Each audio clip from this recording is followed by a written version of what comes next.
kulia nuna mukulia na nambe ka nanda nambe ai kebetikene ndana joka nange gwa ko yanza kezesende ninyeke ko lazia yunete elete au male na ga leo te kala na ke bu nanya na ya liwote muno ta ka uni ungi. Thank you. Nanya nange ndio mudhasia. Thank you. No seo Thank you. Onye munana wa na diwa baduku. Asante nene ze munana wa mundu endeto mbinge na nemo bea mam. Tuwapigie makofi hawa.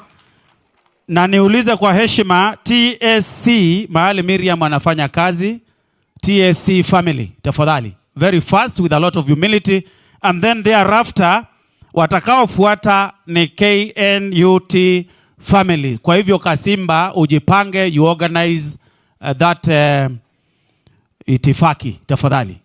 TSC yukabuti ke kumbata mwene ke kamathiko ameyoma ke loloti tebateminie kwa utumeanisiei mama tumupumzishe kwa heshima zake. TSC tafadhali.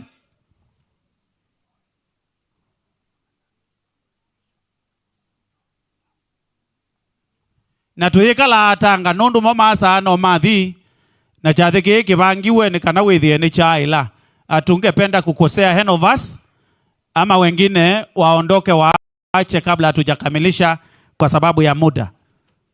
Kindly and the team leader apewe kipaza sauti aanze sasa kutoa rambirambi. The team leader apewe kipaza sauti aanze kutoa rambirambi. Welcome madam.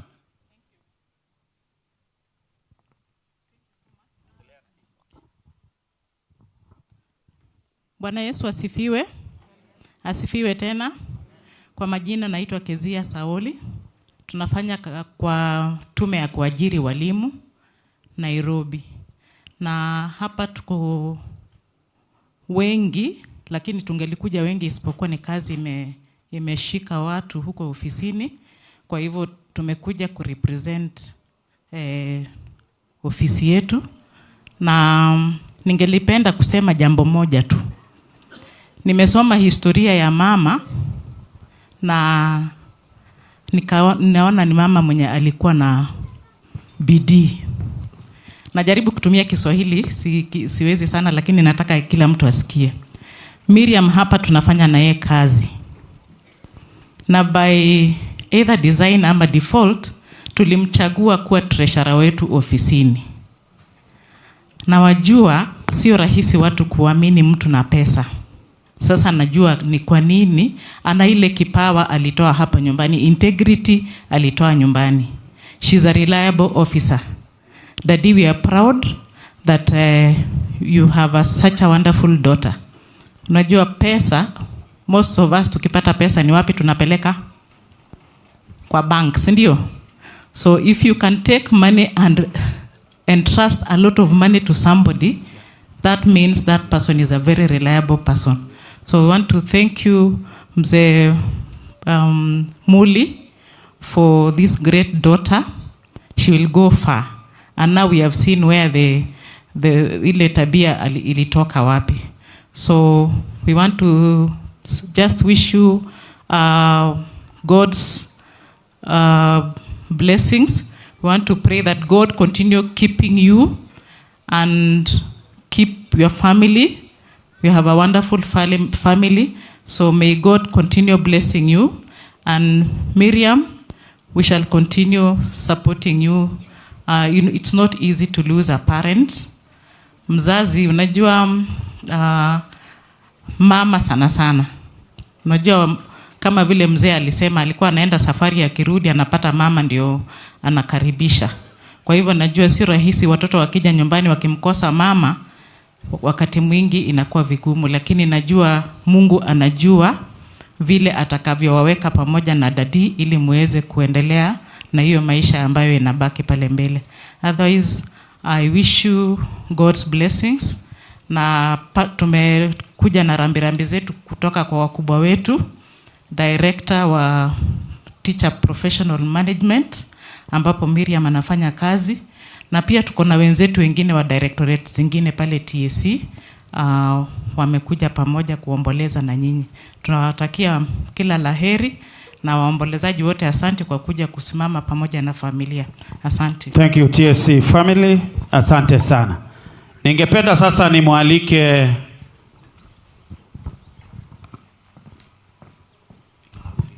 Ningependa sasa nimwalike kiongozi wa KNUT ambaye alitwikwa hilo jukumu la kualika that family. Tafadhali. KNUT. KNUT Kasimba, nafasi ni yako. Our brother. Thank you, Daktari MC, for that opportunity. To our spiritual leaders who have led us to this service, which was good. To Our Excellency, the Governor Machakos County, the Deputy Governor Machakos County. To the NAT fraternity, led by our Secretary General and the National Treasurer, and all other protocols observed. I am here to bring NAT family. My work is quite simple because NAT is a union of order.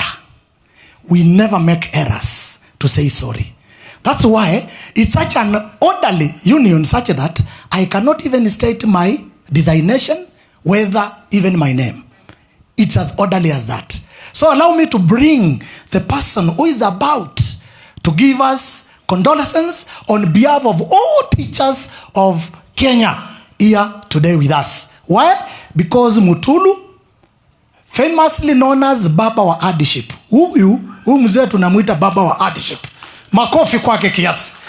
Huyu ni Baba wa Hardship, and we respect him, and that's why we are here. So with all humbleness and humility, allow me to request all the teachers in the house to stand up and help me bring in the Secretary General, Kenya National Union of Teachers. Karibu Bwana Collins Oyu. Solidarity forever. Solidarity forever. For the union makes us strong. Thank you, our Green Army. Because of interest of time, the SG ananinongozea tuketi chini ili apatiane a word of condolence. Karibu SG. Thank you very much, my brother Kasimba, member of the National Executive Council, Kenya National Union of Teachers. Your Excellency, the Governor, Machakos County, Your Excellency, the Deputy Governor, Machakos County.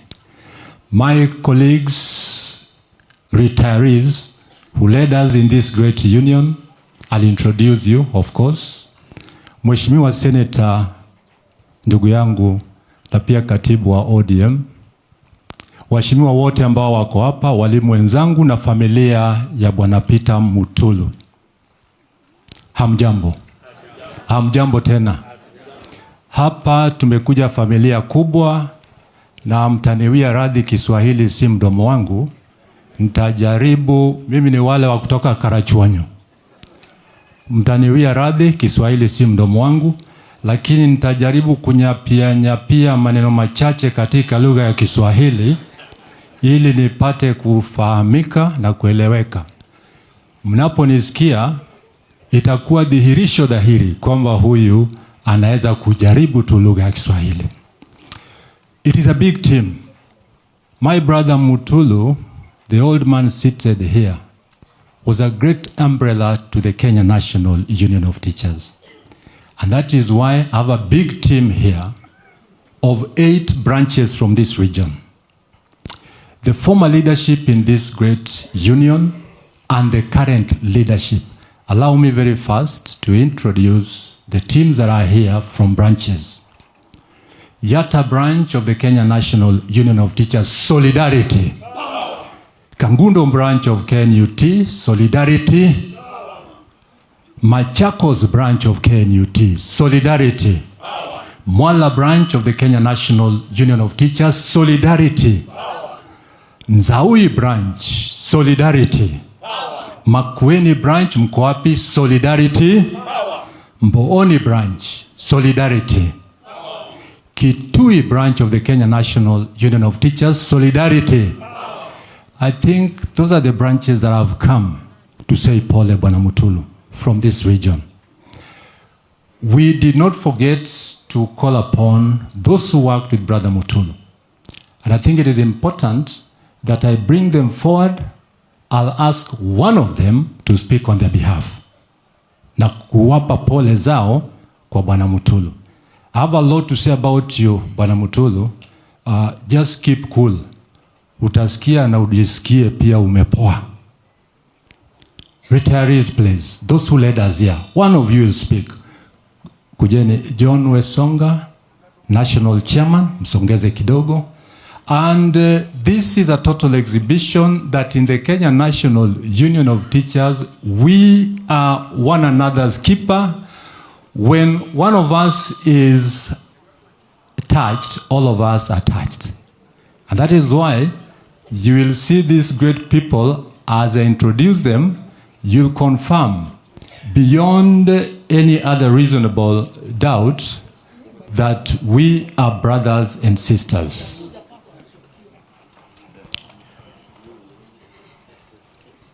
National Chairman, I want to start with you. National Chairman, my brother George Wesonga is a retired National Chairman, Kenya National Union of Teachers. They worked with my brother Mutulu. Asante sana, National Chairman. My brother Wycliffe Etole Omuche was a National Chairman for a number of years. He worked with my brother Peter Mutulu. In the line of Secretary Generals, my brother Xavier Nyamu was a Secretary General, Kenya National Union of Teachers for quite some time, worked with brother Mutulu. Wilson Sosion was Secretary General and worked with brother Mutulu. In the same line, my brother Francis Muiruri Nganga, a long-time Secretary General of the Kenya National Union of Teachers, worked with brother Mutulu. National Treasurers, Albanus Mutesia, one of your own, worked with brother Mutulu. Fred Ontere was a National Treasurer for quite some time, worked with brother Mutulu. Dorothy Modhoni, Mheshimiwa, now nominated Member of Parliament, was a long-time woman rep, National Woman Rep 1, worked with my brother Mutulu. I have a team that also worked with brother Mutulu here, and I'll allow them to introduce themselves very fast. Oh, introduce them, brother Mutisia. Yes, thank you, Mheshimiwa Secretary General. Jane Mbivi was our woman representative for many years. Daniel Somba was the representative for Yatta and became chairman Yatta branch later. Brother Alexander Mwini was the general chairman, Machakos County, now a retired officer. Brother Bernard Ndongi was our treasurer in Machakos after Mutulu left to Nairobi. Brother James Mutio was a executive secretary, Kitui Nat branch. Thank you, Secretary General. Thank you so much, Bwana Albanas Mutisia, former retired National Treasurer. Thank you. I think I also want to add here that my brother George Wesonga is not only a retiree, but now serves in the Busia County government as a nominated MCA, and is doing very well. Thank you.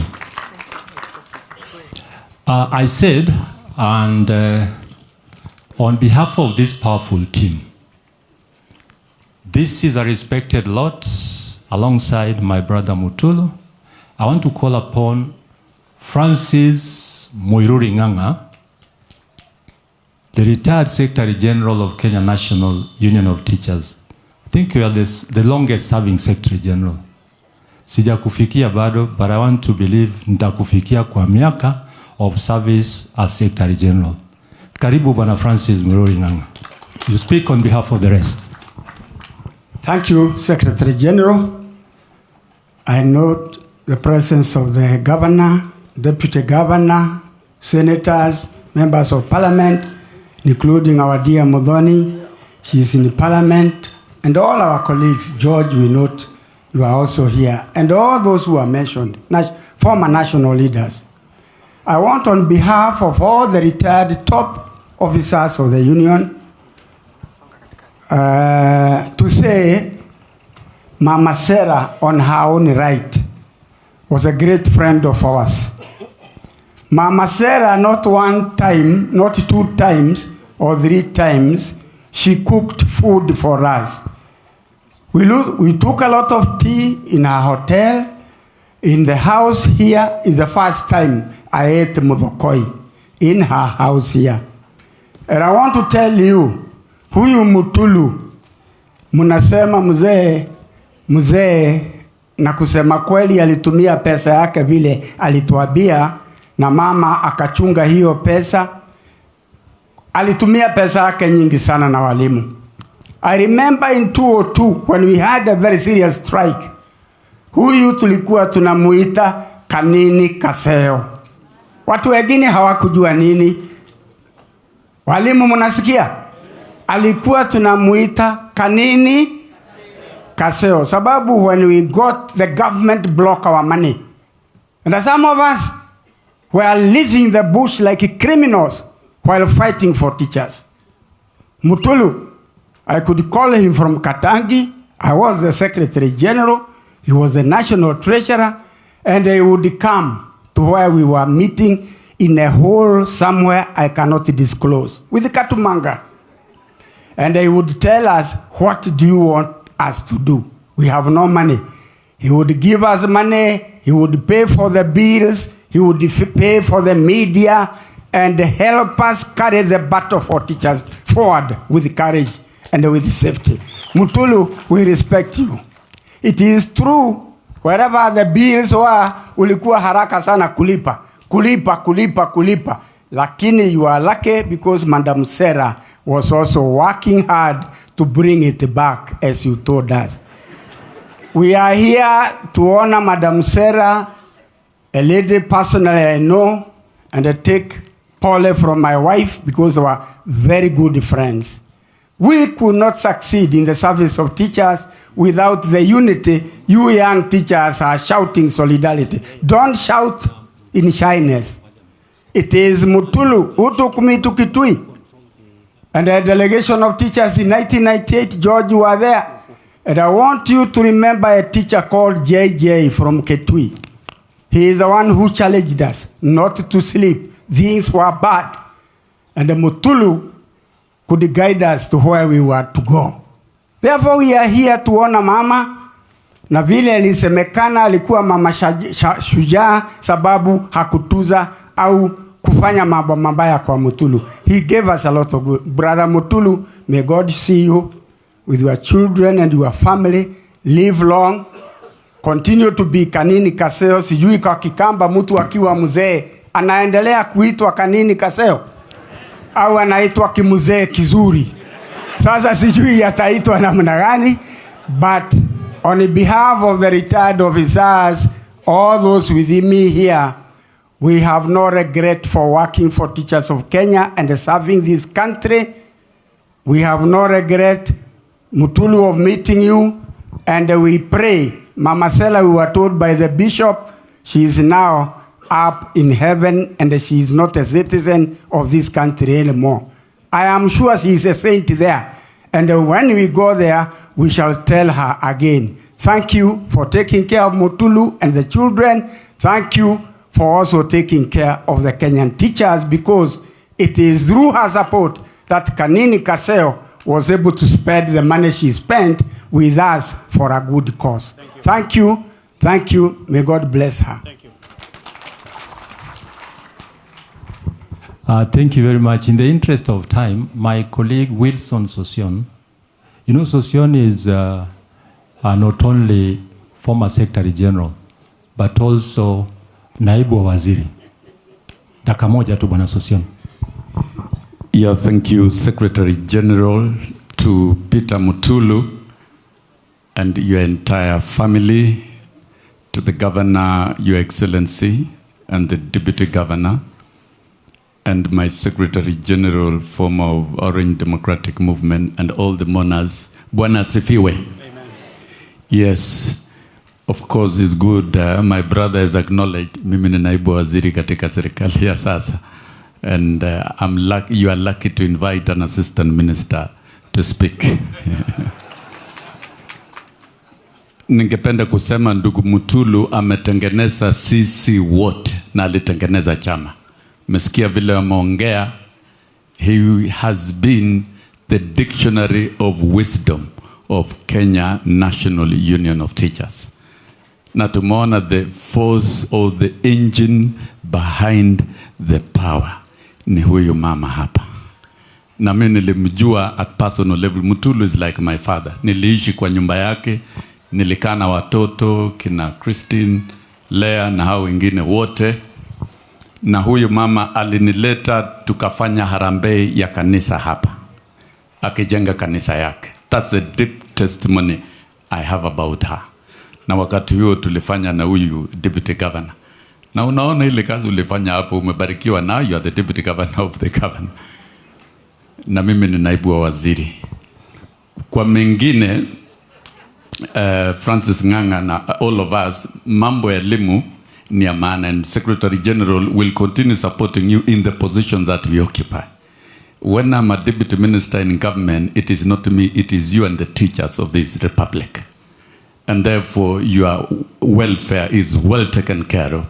When Dorothy was nominated to Parliament, she was nominated to represent your interest.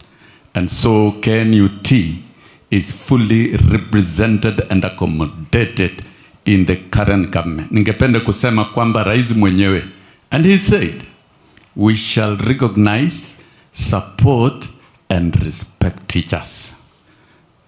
Never again, Francis Nganga, ile maneno ya kulala usiku hakuna tena. Mimi niliendesha chama for 36 months bila pesa, ikiwa serikali imefungia. Na tukakasirika, ulaona tuliwafurusha. And what we did, you teachers, number one, to end delocalization, to dignify families, is a key thing. Number two, Collins, mambo ya TBD, kurejesha walimu, kulipa pesa na kutumika kwa biashara. Iyo signature president is against it. And I'm happy the other day mulikataa kuenda hiyo kongamano. Musiende where there is legislation against teachers of this country. Particularly where the president has appended his signature in a charter, where I personally sat, mimi na Mudhoni, tukitengeneza hiyo charter.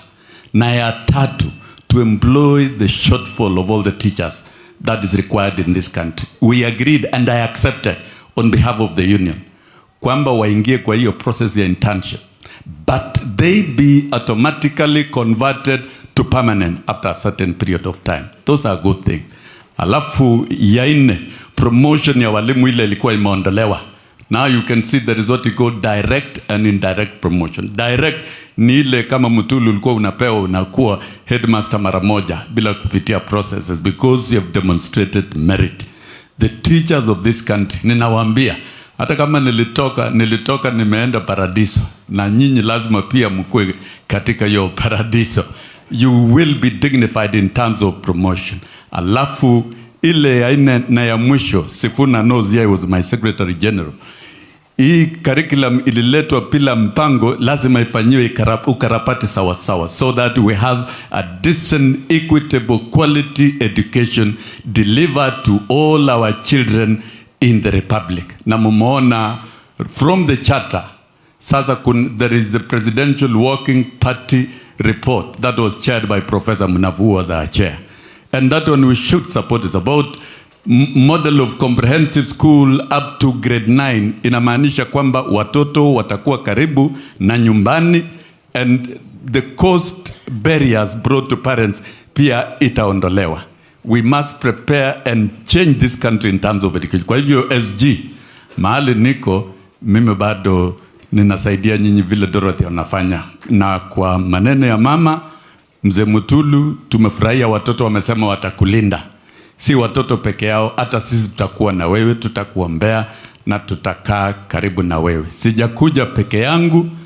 I've come with my wife. She's seated somewhere. Purity, yes. that is my wife, and very close to this family. Asanteni, Mwenyezi Mungu abariki. Asante sana Waziri Sosion. Ilikuwa nimpe Dorothy dakika moja. Nusu dakika tu usalimiane. Tafadhali Mheshimiwa.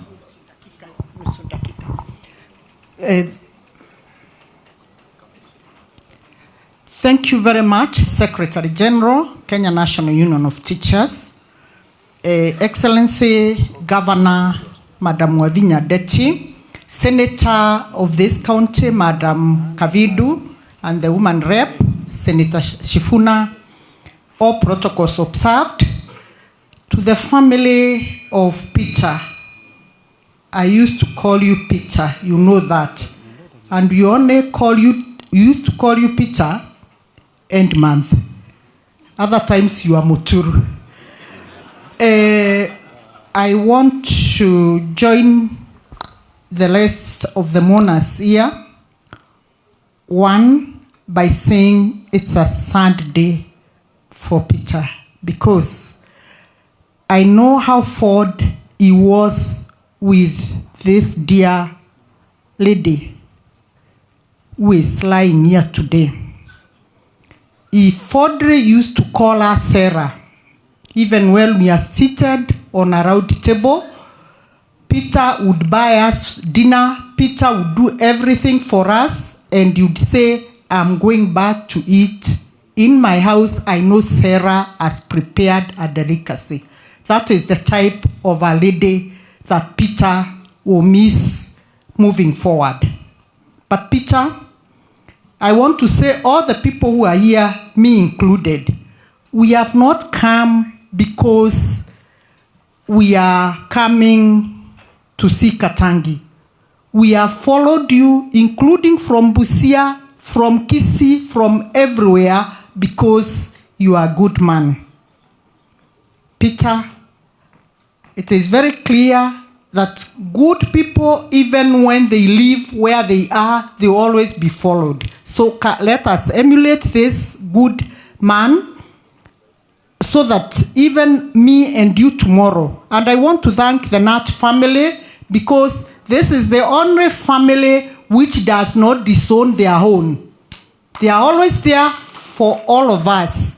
And Secretary General, keep up. From where I sit, Mheshimiwa Wilson Sosion, our Assistant Minister, has spoken very candidly of the pledge of His Excellency the President in supporting the teachers. And I want to say, teachers and your Secretary General here and the entire leadership, they know they have a very cordial relationship with His Excellency, and nothing will go wrong when they are there.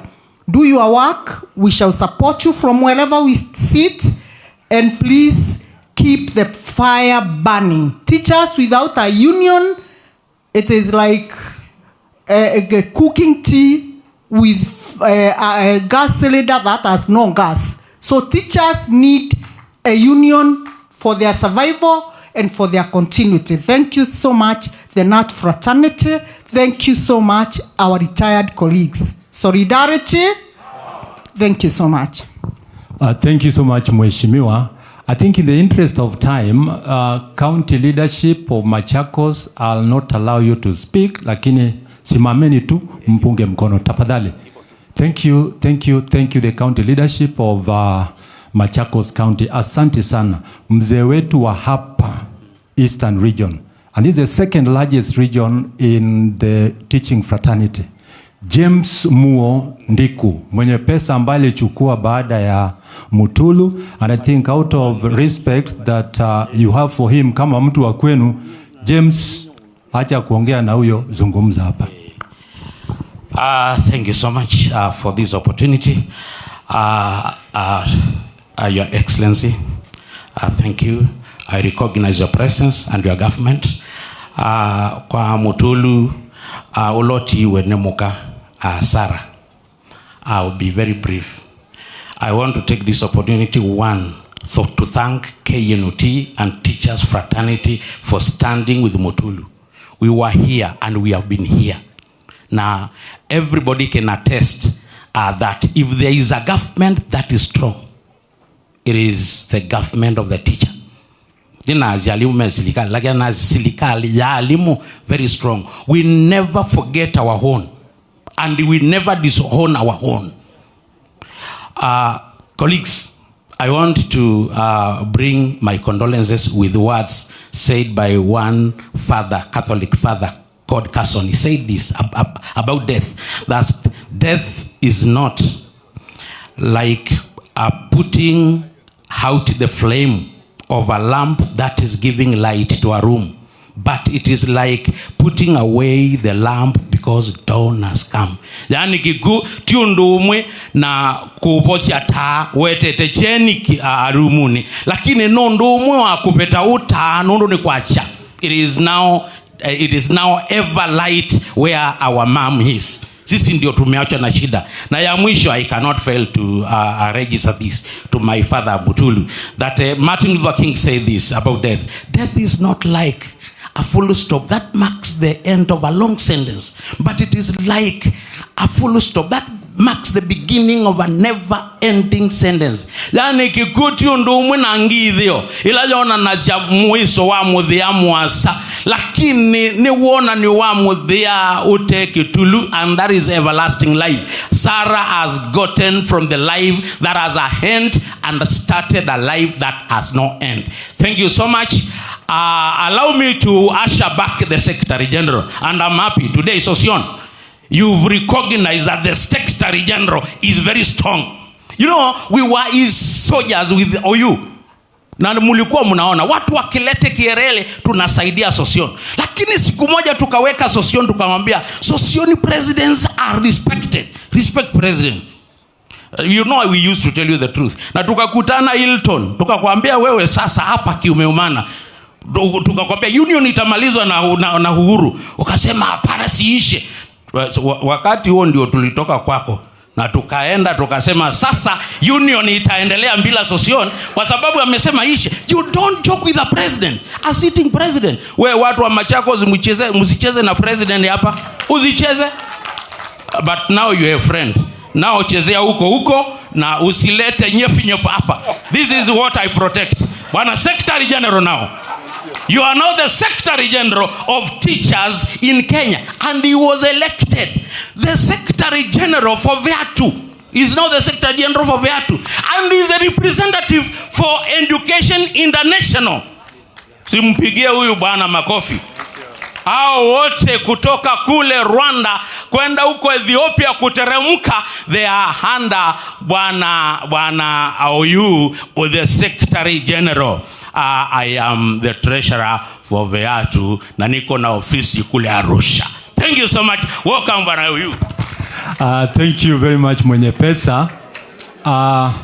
I think we don't want to go beyond this in the interest of time. The regional leadership, mkono tu, regional leadership Nginga, secretary of the region, asanteni sana kwa kuja hapa na sisi. In 2 minutes, allow me to present the message of condolence on behalf of Kenya National Union of Teachers. Bwana Mutulu ndugu yangu, tunasema pole. Pole. You know, for those who have not lost their spouses, you may think that it is simple. I lost my spouse. I know what Brother Mutulu is going through. Pole sana on behalf of the leadership and the entire family of the teachers in this republic. You are a successful man, no doubt. Behind every successful man, there is a strong lady. She's lying here. Sorry, wanaume wenzangu, behind every unsuccessful woman, there is a man. Poleni sana. Mutulu, you did well. You are a generous man. And I think this came from the lady lying here. I can tell this congregation, as I attest to the fact that Mutulu was that generous. I was interdicted for 24 months as a head teacher. The person who came to my rescue was Peter Mutulu. I was chairman of Nat Bondo. sent by none other than Francis Muiru. And when Mutulu came, when Peter came, we are part of those people ambao waliharibu mali yake. I want to say the truth. Because I partake to that thing that you don't take, I won't mention. Whenever Mutulu came, tulikuwa na furaha, Your Excellency Governor. Furaha ya mithili ya kibogoya aliyemea meno. Manake mwenye chakula amekuja na mwenye kinywaji amekuja. Mutulu could sit us down, could buy drinks and he doesn't drink, could buy food properly and he doesn't eat well. That is generosity of this this old man here, having been led by the lady lying behind us. Thank you for being generous, and all this we attribute to Sarah. Walimu wenzangu ambao mko hapa, I want to be very candid. In 1 minute, we refused to attend the function that was organized by Teacher Service Commission about amendment of the Teacher Service Commission Act. We said no.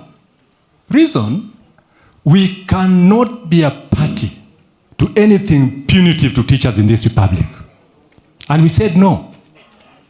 When you talk of teachers not engaging in any gainful,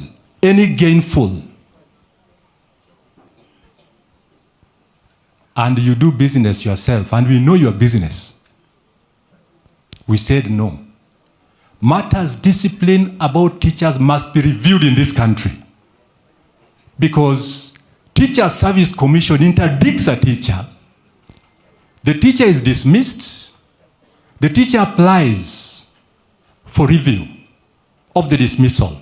It is the same people who dismissed you who sit down again to listen to your review. Is there anything new that will happen?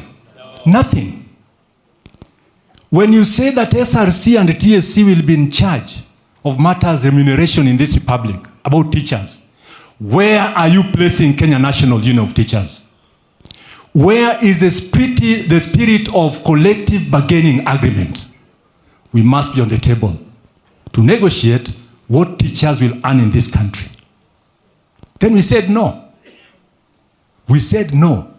When you are introducing new staffing norms, and it is there in the draft, what are you trying to say? Explain it first. You know what delocalization did to teachers in this republic. We cannot accept delocalization from the back door. We said no. Last week, early this week, we were in Parliament. And this one, Mheshimiwa Muthoni, this one I have to be very candid. While we were invited to Parliament, we had issues to address. The issue of pensions for teachers. We proposed amendment in the Pensions Act. Even here, you'll agree with me that teachers retire. Some of them die before getting their benefits. At the same time, a teacher who has been dismissed, the Code of Regulation is very clear. The teacher goes home without benefits. Benefits should not be tied to any behavior of any individual. It should be tied to the number of years you work for that profession. That is the position. Then what was escalated, even in the media? And I'm talking to the media. What was most important, you evaded. And you did not capture. Whoever threw you with the weight of talking about what was not very necessary, shame on that person. Shame on that person. I want to say here and now that teachers in this republic shall be promoted, and I'm using the word shall, without looking at what is there in the treasury. We shall talk about payment of arrears later on. Let a teacher be promoted when time for promotion comes. Thank you so much. In the interest of time, nasema pole. If you want much from me, members of the Fourth Estate, I don't want to waste time here. I'm available, I'll talk to you. Ladies and gentlemen, wote ambao wamekuja kuomboleza kwa Bwana Mutulu, tunasema pole, tena pole, pole sana kwa mzee wetu. Asanteni sana.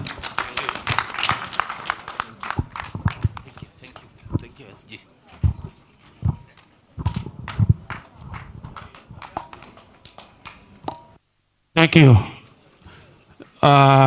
Nondu webinda na twekala hiyo tu witnessa with a lot of respect, with a lot of humility. Nino sota not once, not twice. Na nienda jubala tuabika member of county assembly wetu hapa. Karibu kwa heshima. You make your tribute, and from there I will give guidance as I have been guided. Kwa heshima tu na taadhima. Itifaki zote zikiwa zimezingatiwa. Karibu my brother. Thank you. Nendasia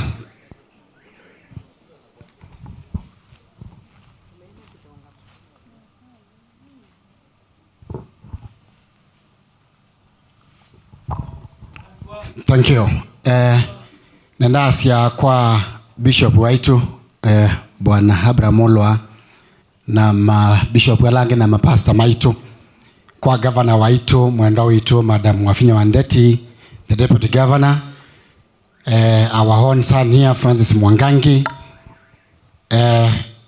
kwa commissioner Mutulu na ndongo isiondela sibaasi anati Kepsha na tongo yalangi, senators, members of parliament, members of county assembly na viongozi wote. Nenda muke ngedi sia cheba banze pene ukangedi imu ya ini museo na mabinda onde. Asanti. Kwa sababu ya muda mimi nitakuwa mchache wa maneno na nenda asiambe tui na mwana munene wao konenga na pole musienyo wa Mutulu almost 2 weeks kuma mama Sara atutia na ito no kie alama nenda onenga na pole mutana wao monde munene kana kitumi chao monde munene ni kupay the last respect to our mom na sekana Sera o komete bambe waitu o monde tokuma aseke kamba is my mom ni momotei my mother ni momotei na nambeta mwana na ngimuita mom kwa uno kakuma asia mom na asia pole sana kwa mzee Mutulu. Nini se siana sia Mutulu no ndie indi mondolo tietwe muno ni Mutulu ndo atiwe ni mwendo wake kutenda kunenga encouragement na nondo tezuwe mukristo nituona wena bina mwingi pamoja na siana siaku ni mweyo mesi because you are Christians. Muendelee kukaa kwa msimamo huo. Yetu ni kuwaombea Mola aendelee kuwapa nguvu wakati huu mungumu. Kila kingi na sekana andomaitu makatangi ni mukono monde chadhe ni kinene yu monde tuine na siasa sia baloko sia katangi wodi kana sia yata ni mwewe balamuzo wa mbetwe na naona sekana lazima niongee neno moja tu, and I'm happy because Mutulu served as a leader in the NAT, and we have former leaders here and the current leaders. We miss those times when the leaders of NAT, the voice of the leaders of NAT could be heard by the people. When the NAT people would fight for the teachers and also for the common mwananchi. Right now we are talking, we have so many problems. Teachers are oppressed. Our schools are oppressed. For example, na hii sijasikia watu wakiongea, we have a new system of education. We have the junior secondary, the JSS. JSS is not well funded. There is no infrastructure. There are no learning materials. There are no teachers for JSS, and we are not hearing anybody talking about it. Now wazazi wanaleta hiyo mashida yote kwa leaders wale wamechagua. We want to hear your voices about this. We miss the times of akina Mnganga, when Mnganga can fight for the teachers and for the people. Gharama ya maisha iko juu. Sasa akina Sosioni wetu tulikuwa na kusikia naongea sana, and my party leader said that you are very vocal. Lakini sasa umenyamaza. Niwezi kama mazi hai. Munuka we mwendo nwegar. So Sion, we want to hear your voice, even if you're in the government. We want to hear you fighting for the teachers. We want infrastructure in the JSS. Tell the president that we want to see things happen. Hatujamuona akifungua barabara mahali, hatujamuona akifungua hospitali, maji. Shida ni kusema tu ati nilipata mashida ya uhuru. Kwani what is he doing to solve the problem? Hakuna nena naende. Right now our governor Madam Wavinya Ndeti next month will be lodging the road from Katangi to Kithimani to Tamak. We want the president to come and lodge Katangi, Yekombe, Matu, aweke lami hapo. Ndio tujue serikali inafanya kazi. Ama namna gani watu wangu? Pauti yemwe? Yes. Those are the things we want to see. Matters development. Naende ngemina nondo nende na omina. Thank you governor, you are doing a good job for our people. Katangi tuisawa haya atatuisawa. Na nenda kwa Asia. Nduma Katangi tikwete governor kana tikwete. Ya atanete kwete governor. Yes. Nondo wawe ya museo na eti ukukwati ya wende na uthuko mtuma na uitweka nesa. Chamuthia. I think tuyomboleza kindu kila kimaana nuna siyetina nengani pole. Me I want to ask for something special. Nondo nisiki wito na kite kuneka mituki. Nenda ukoli ya motolu ukeba na siaku just for a photo with me. Because this is what I'll remember for my mom Sarah. Kujeni hapa tupigwe picha. Tafadhali. Yes. Naende na minabuyu ningweta my colleagues. Ni waonyeshane. Then tuende na mbele.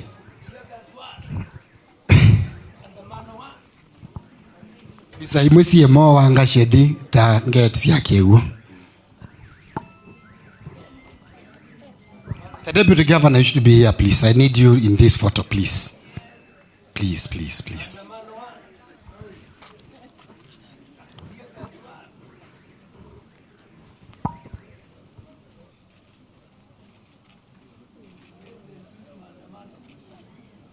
Hizo picha zimetosha. Asanteni sana. Asanteni sana. Sasa kwa fursa hii naenda kuita members of county assembly. Na nitawasema tu majina.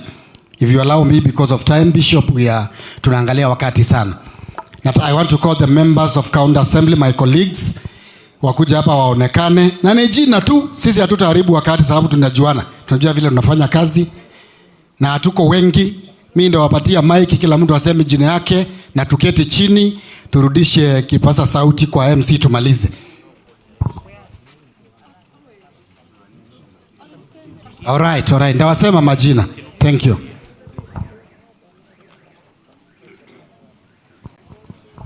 Thank you. Tuko wengi na tunafanya kazi pamoja. Tuweke line mzuri. Tuko wengi katika county assembly ya Machakos na tunafanya kazi pamoja.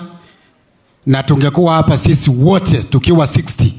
But kama mjuavyo tuko na public participation inaendelea na wengine wako kwa public participation kule Machakos sub county na wametutuma rambirambi zao. Ndio lwa nikunenga na Paul sia our speaker. She was to attend this funeral but today we are nesa na ambia DG nikunenge Paul siake na kwa Mutulu. She told me she's a friend to Peter Mutulu. Naende poleni sana. With me here is my brother, the deputy speaker, elected Kalakala Ward MCA, Stephen Mwande. Tupigie makofi jameni. Next hapa is our minority leader in the assembly. Etawa Mbiliwandawa Kanandenge wa Kingoto. Ni wako kuito. Asante sana. Next is my whip wa chama chako cha wiper. Lucky Nzao Kuma Matungulo nikuwa kuito asante. Next is bulldozer MCA Kithimani Ward, asante sana. Next is Mheshimiwa nominated Mheshimiwa Catherine Che, asante. Next is my neighbor, my friend Mheshimiwa Alfred Kiteto Ikombe Ward, asante sana. Next is Anastasia nominated by Wiper. Next is my friend nominated by Chap Chap Koki Phoebe, asanti. Mheshimiwa Koki. Next is my brother elected Ndalani Ward MCA, Mheshimiwa Francis Ketaka, asanti. Next is my neighbor also, Wamonyo Ward MCA, Kasanga, asanti. Nominated by PTP, Penina, Kuma Wamonyo, asanti. Then we have nominated from Makueni, Joyce. Ya mwisho sasa MC ndio nikae chini. Tulikuwa hapa na party leader wetu Bwana Steven Kalonzo wa Musyoka, na mnajua si ni watu wa Azimio, na tuko hapa na senator wetu Sifuna, our secretary general wa ODM. Unajua sasa saa nyingine party leader akiwa yeye hataki maneno mengi tuseme, lakini lazima niseme hivi. Sisi tumejipanga kama jamii ya Wakamba, kama Azimio 2027 tunaingia State House. Hiyo message umpeleke kule. Na Sifuna nikutume sababu huko hapa. Baba alikuwa ametuambia kabisa yeye amebaki na risasi moja, na hiyo ilikuwa ya 2022. Lakini sababu hiyo bunduki yake bado iko hata kama risasi iliisha, enda umwambie nipatie hiyo bunduki, niweke risasi yangu ya Kalonzo, tupiatue ile jamaa, tuingie State House, tukomboe watu wetu wa Kenya. Asanteni sana na Mungu mwabiki.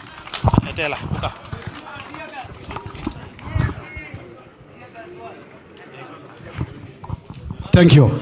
I want to invite one of us, the former member of parliament for Yatta, Mheshimiwa Charles Kilonzo, ambaye alitufanyia kazi kwa miaka 15 hii. Atatumpigia makofi akikuja. Thank you so much, Mheshimiwa, karibu, and you are a good friend to Mutulu. Come and eulogize with the family.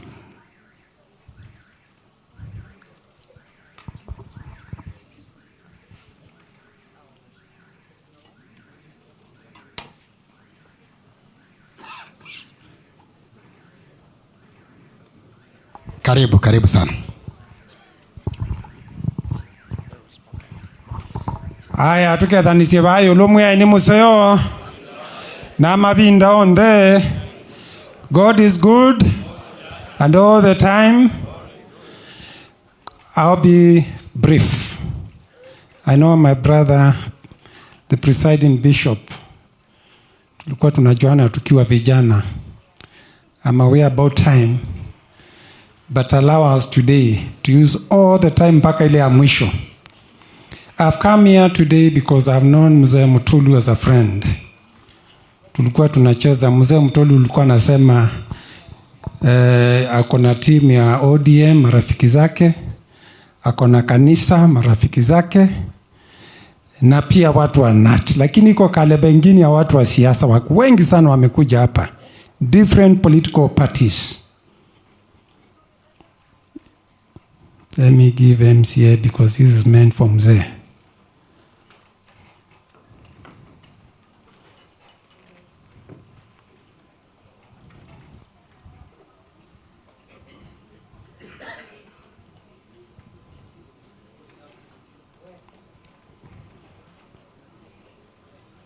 Very well. Thank you. I was saying this is from Mzee because I've known Mzee as a young man when I joined politics in 2003. Na tukacheza siasa na Mzee very many years, for 10 years, until he became my financier kisiasa, or until the son came and sorted me out. Nikapumuzika na mimi baadaye tukaenda draw. So in the process we became friends with Mzee Mutulu. I remember 10 years ago when your wife was ailing, this Mzee loved the wife very much. But you know, there's no word we can tell you today that will comfort you more than having faith in God. Mimi nimesikia vijana yako yule anaitwa Wambua. Wambua kikamba kiasi ya mwana muku nenethe. Lakini nundu mundinyaguno yetu tuasia mwana muku na musei wake. Wane na nesa muno. Nundu ni mukwiwe lakini mundu lo kwiwe ni musei nundu mwendo wake ndebo. So as a family, come and support your father. Because your father is going to be a lonely person But you are many. More support, that loneliness is not going to feel it. Na ikiwa nai tutinda another venue, we'll create more time. Mzee Mutulu, you spoke very well. Umefanya hata tukasikia the relationship between you and your wife. Sitaki kuongea sana, but being a politician, I remember when I heard the death, I called, because I knew how you relate with Baba. I called Raila. Nikamwambia, you know, your friend has lost the wife. Hakunitisha number, tell me, let me talk to him. And he called me back to tell me, mmeongea. I know how you relate with the party. Na umba ito tunene siasa nesa tutoke ngana. Times are very hard. And the leaders who are here, we are counting on you. Unajua sasa mimi niko mashinane. Maisha imekuwa ngumu. And the reason we employ politicians is instead of going for civil war, the politicians do the talking and deal with the government. Huku chini, people are very bitter. Bitterness is cost of living. Bitterness is wrong policies. Ukiambia mtu katangi alipe pesa na kuna duka ya kununua nyumba. Wrong priorities. So we are counting on you guys. I like seeing my brother Sivuno on TV. Almost breaking the screen of the TV. Hiyo ndio msimamo tunataka tusikie. We like our senator, our MP. Munapiga kura the right way. Please put the pressure on the government. Hii serikali atupigiange kura. We have not voted for government here for almost 20 years because of wrong policies. But we are going to pray for the government because it's still a Kenyan government. So that muamuke, you start making the right decisions. You cannot increase pesa ya NSSF, munaamuka muna increase NHIF, munakaka munasema munaongeza taxes, tax after tax. You don't build by country by punishing business people, by punishing the common people. It is a funeral for our brother's wife, Mutulu. Mutulu is a politician, so we'll talk the politics which Mutulu would expect us to talk. Au namna gani? Kwa hivyo wale mko kwa viti, tunataka musikie muongee pressure, put pressure on government. I remember when I was in parliament, Nganga here and Sosion, they would call me tunakutana huko Kasarani to fight for their rights. That's what we want. We don't want to go the way of Sudan where two fools are fighting. Ours is a democracy. Sosion, unajua huko Uganda kuna mtu alikuwa appointed, alikuwa upinzani, walikuwa mtu upinzani. Alafu akaulizwa na watu wa media, I'm about to finish. Wewe mbona siku hizi uongeangi? Akasema unajua in African tradition is bad manners to talk when you are eating. So Sion, I want to remind you ni mtu wa upinzani, hata kama umepewa kiti, tell the government the truth. Namna gani? Namna hiyo. That's the truth. Our governor will support you. When you go kwa kiti, have our support. This brother of mine, we like him very much. Take care of him. Kwa hayo mengi, Mzee Mutulu and the family, watoto, poleni sana, support your mzee and God bless you all. Thank you, Mheshimiwa Charles Kilonzo. Allow me before I call the next speaker to recognize members of the fourth estate wako hapa, na mzee huyu ni rafiki wa wengi. I'm informed saa mwenge yuko nasi hapa na wengine. Tuwapigie makofi ya kuwa appreciate. I want now to ask, wako hapa huyu ndugu. Asante. We even go to their studio kuongea policies za kujenga nchi. Nitauliza kwa heshima, Excellency, Gavana wetu, sasa ni mualike Deputy Governor ili atusongeshe haya mambo kufika hapo. Karibu Deputy Governor Francis Mwangangi. Asante. Tumpigie makofi ya ukaribisho tafadhali. Asante. Yangu ni haraka sana. Nimuite our count MP. Eke mwitu wa Makumbe. Uga. Karibu. Tumea hii. Thank you. Kwa Adhukumi Mangai, Her Excellency, the Governor Machakos County, senators present, the family of Mr. Mheshimiwa Mutulu, the big family. Chakwa nikuete my heartfelt condolences. Nini sine naiba, wachumwa, and a lot was said. Nanye ndiunga maba, pole, ninaona kweli te ya ingepsyo. Kwa alate taako mana, my name is Joyce Kamene Kasimbi. De Mutuiba, dongo ya kako Machakos County. Kwesela chama cha Wiper. Asante. Nye nienda either ni very brief. Nondo nye nisi undu nieto ni mwana mwewi na no niso mamu diando na mbiyo kete kwaya na ibetisia kanisa ba no na nino ye ingete na keswa ili te kanena kesogu ngono mundu eka uakasalu cha akasisia kwa u etikela itwasie o mondi otukite omon na family te yasia toka kuma asia ndongoi ngombao Madam Sarah nandiasio si on the ilasiane nwaba netwewe it has come out clear behind this successful man there was a woman of strength ulona banga maondo nanye ndiasia ngaino na tunengie aka ko Machakos County. Now that was just an example.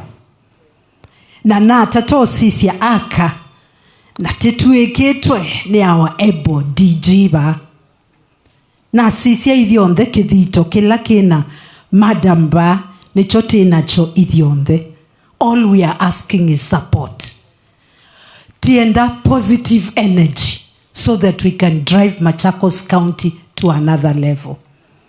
There's nothing we'll talk.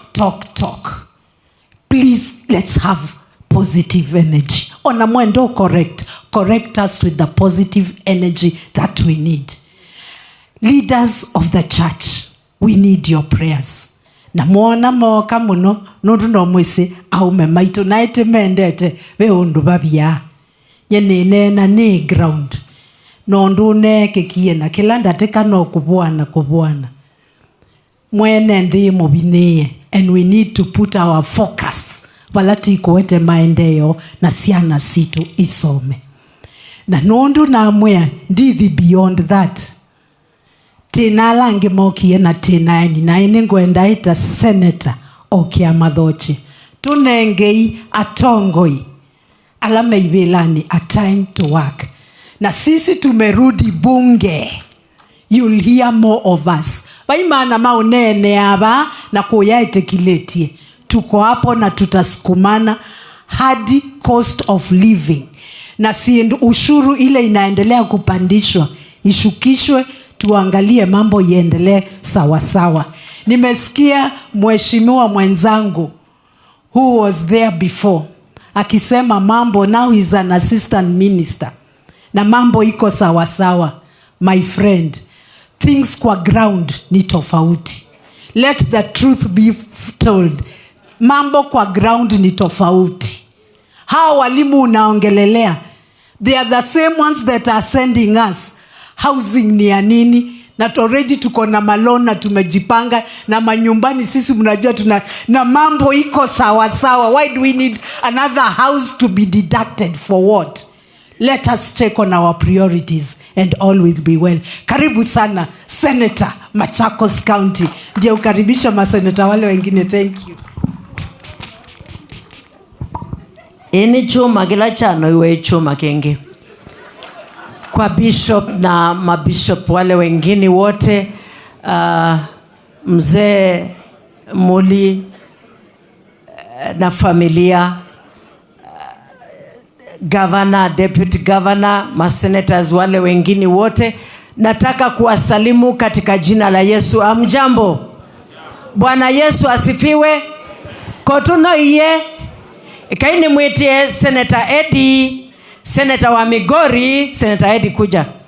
Okay, anengane rambi siake na inena.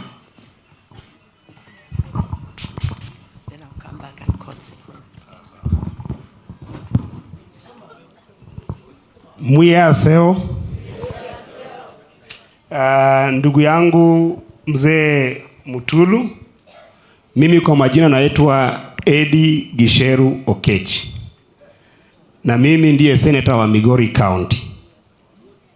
Bwana Mutulu, ulipoamuka ulisema kwamba ODM ilituma watu wawili, lakini tukapa wengi sana.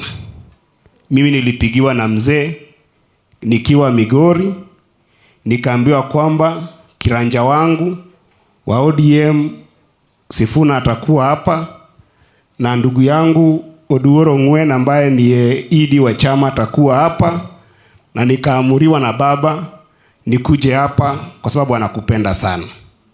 Na najua rambirambi zake zitakuja kwa hao wakubwa wangu, na it is important kwamba the community knows kwamba haukukuwa chairman wa hii constituency peke yake.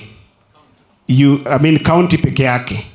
But you have also served the entire country in NEB ya ODM, National Election Board. Kwa hivyo tunakuthamini, tunakupenda sana, and I want to say my sorry. Losing a partner who you have worked with for long is more than a toothache. And together with your family, we want to say sorry. I am very happy to see that you believe in the Lord from the patience that I've seen in the clergy. My only word for you today is that the Bible says in the book of Psalms 34, verse 18, that God is closest and nearest to those who are broken of spirit. When we all go, we pray that you remain strong in the Lord together with your family. Na nikimalizia, unajua penye nimetoka kule Migori, Muislamu akifa ama familia ya Kiislamu, mtu akifa anazikwa Kiislamu. Mukristo pia akifa anazikwa Kikristo. Mtu wa pombe akifa anazikwa kipombe. Hello? Sasa hapa pia tumekuja kwa sababu familia yako pia ilikuwa katika mrengo wa siasa. Sitatoka nisiposema kitu kwa kisiasa kidogo tu, kwa sababu watu wameongea. The country is in serious pain. And today, because the biggest fraternity that is here is the fraternity of educators, I must address you that our country is going the wrong way. In fact, as a young man, I think I'm the youngest in the Senate now, I'm saddened to see somebody like Mheshimiwa Sosion today praising the government. Somebody has said here that maybe he doesn't talk because he has food in his mouth. You see, even the position that you are holding, Brother Sosion, we have a regime that doesn't believe in rule of law. Your position is illegal. It doesn't exist. I don't know whether you're getting your pay from the payroll or you're getting your pay from State House. And if you look at this government, Sosion, in the teaching fraternity, there is no teachers without students. I'm telling you, in the last regime, capitation for students was at 22,000. Right now, that capitation has reduced to 16,000. I sit in Finance and Budget Committee in the Senate. The same government you're supporting today has reduced the money for education in its current budget for this year that we are fighting today from 689 billion to 666 billion. That means that it has reduced it by around 23 billion. But if you look at State House, they have given State House 352 billion. One State House. When you look at the money that has been given to Gatuzi, the county governments, it is 391 billion. I mean, How serious can we be as a country when somebody who used to fight for the country like Sosion comes here and tells us to praise the government? It's not possible. It's not possible. And I want to tell you teachers that nyinyi ndio nguzo ya hii jamii. When something is going wrong, I don't want your leader like my brother from Homa Bay, that your ambition is to use the teacher fraternity so that you get to government. That cannot be a dream. Let your ambition be that wherever you are, you will fight for the right of teachers and the right of students in this nation. And as I finish, right now, we are going to the House next week as Senate. MPs of this country failed us on the issue of housing levy. We as senators, as we leave Kitui, I don't know what you are telling, as we leave Machakos, I don't know what you are telling your senator, Mama Kavindu. But myself from Migori, ndugu yangu Sifuna from Nairobi, we have been instructed by our people to stop that housing levy. A stop here, must stop. A stop must stop. Let me tell you, teachers, as I finish. If you must insist on housing levy, do it with some of decorum the way Singaporeans do it. Instead of forcing people to buy houses, Mr. President, simply say, I am going to come to Kambani, mtu ambaye akona nyumba ya nyasi, nimpatie 50,000 aongeze kwa nyumba mabati. Mtu ambaye akona nyumba mabati, nimpatie 30,000 aongeze akuwe na nyumba ya simiti. Na kama uko na simiti na mabati, aongeze nyumba yake ikuwe na stima. That is the real housing levy in other adventurous democracies. Not this one ya ukora, ya kunyang'anya watu pesa, alafu nawekea campaign, uje ununo na watu wetu. If anything is going to happen, Ruto will be a one-term president, and we know where to look at in 2027. Asanteni sana. Thank you. I want to call Senator Sifuna, SG wa ODM, akuje apeane condolences zake.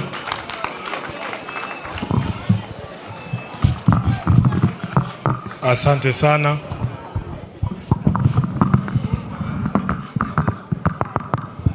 Asante sana Bishop Mulwa na viongozi wote wa kanisa ambao wako hapa, familia ya mzee Mutulu, Your Excellency the Governor, all the leaders who are present, all protocols observed. Nyinyi watu wa Katangi, you are very patient people. Mumekaa hapa kuanzia asubuhi, naona muda umeenda.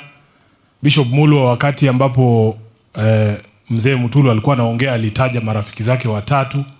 Tumeketi tumesikiza kanisa, yeye ndiye alikuwa rafiki yake wa kwanza.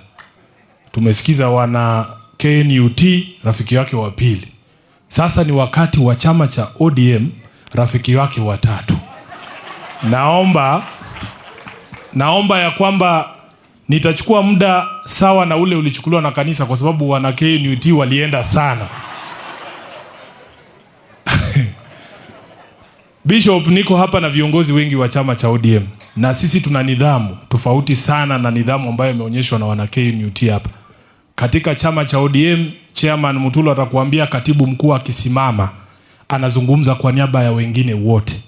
Nataka niombe viongozi wote wa chama cha ODM ambao tumeambatana nao leo wasimame ili muwaone tu, kisha mimi kama katibu wao nitawakilisha ujumbe wa chama cha ODM.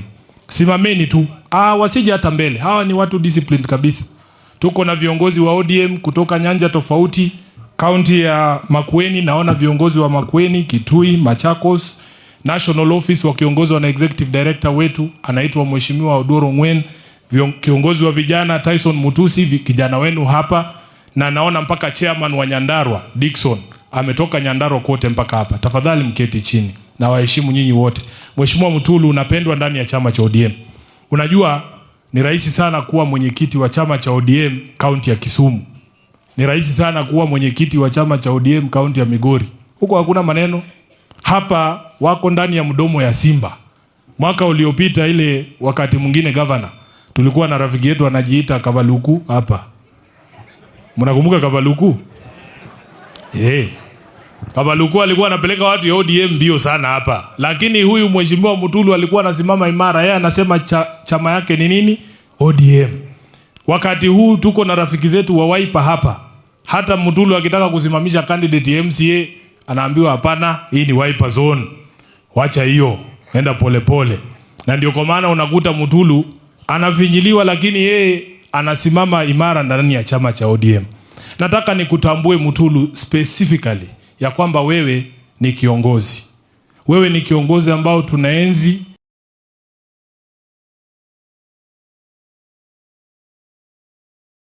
Na kwa niaba ya chama kizima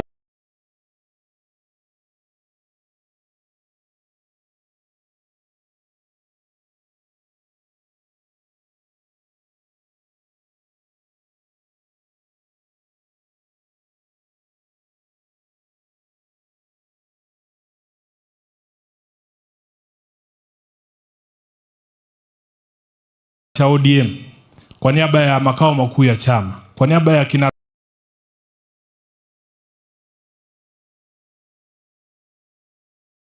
SG wa ODM hawajasema nako nominated kwa chama gani huko kwa Busia County Assembly? ODM. Mheshimiwa Mutulu, huyu jamaa anaitwa Sosion.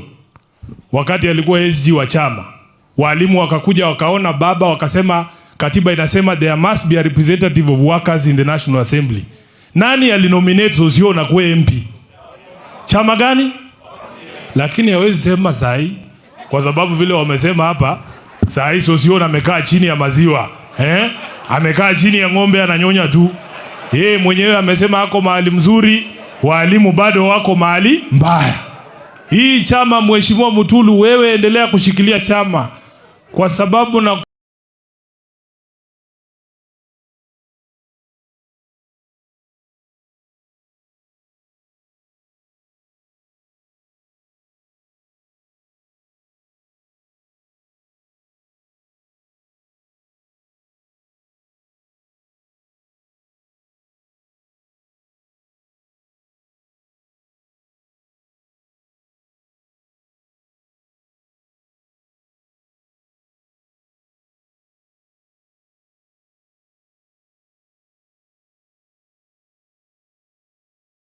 kuambia kwamba Wakenya wote wanatazamia watu wa Wiper ni kiongozwa na governor.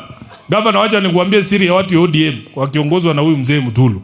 Ile kitu hatupendi kuona ni baba akisukumwa. Mkianza kusukuma baba, sisi tunasema hii watu namna gani? Waachana na mzee. Lakini mambo inaenda polepole. Kenya mzima inatarajia kwamba Azimio itakomboa hii nchi. Na nilimwambia Kalonzo ya kwamba shetani asiingilie hapa katikati ati watu wakosana. Ukiona vitu ambavyo inaandikwa kwa magazeti leo hii, wanataka kutusambaratisha. Wanataka waingize fitina ndani ya Azimio. Sijui nani ndio kiongozi, nani atachukua baada ya baba. Mutulu, baba alikupigia simu akiwa Ujerumani. Ilichukua siku 10 kufika. Simu kutoka Ujerumani na simu kutoka hapa na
Nairobi kufika hapa Ukambani ni the same.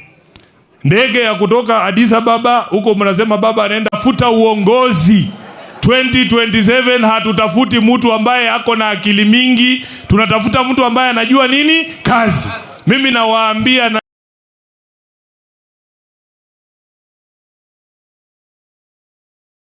Nilisema Homa Bay, Ruto is going to be a...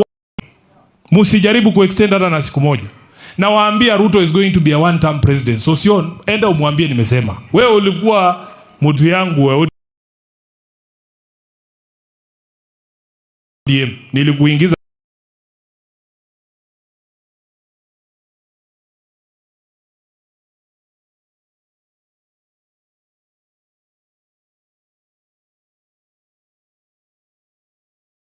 kwa bunge. Sasa nakutuma pia uwaambie Ruto kwa heri. Kae ngangari. Wana ODM, wana Wiper, tusizozane. Tafadhali, tukae pamoja, tukomboe hii nchi kutoka kwa watu kama Sosion na rafiki zake. Governor, nataka nimalize governor, nikutume kwa governors wenzako. Sisi ambao tumechaguliwa kama maseneta ndani ya ODM, ndani ya Azimio, we are not the problem with devolution. Chairperson wako Mheshimiwa Waiguru alikuja Senate juzi, wanalia pamoja na magavana wengine, hata niliona Sakaja huko, wanataka 450 million shillings.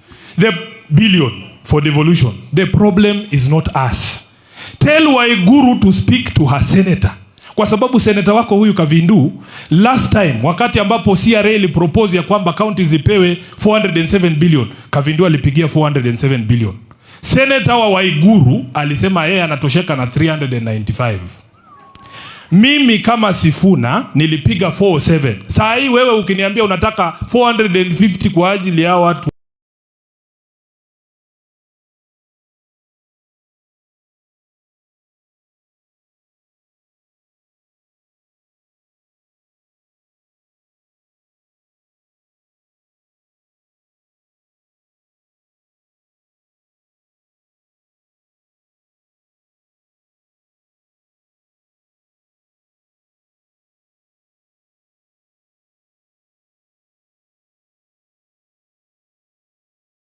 Machakos. You can trust Sifuna will vote for 450. Wasi nimepeana rambi zangu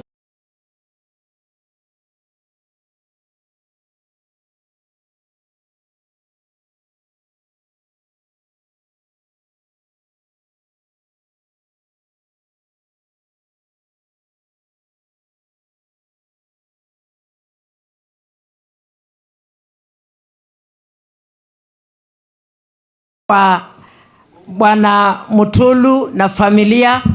Hakika wewe tu ndio unasikia pahali umeguzwa na kuondoka kwa mama, lakini nakwambia Yesu ni rafiki wa karibu kuliko ndugu na kuliko to stand with your mom.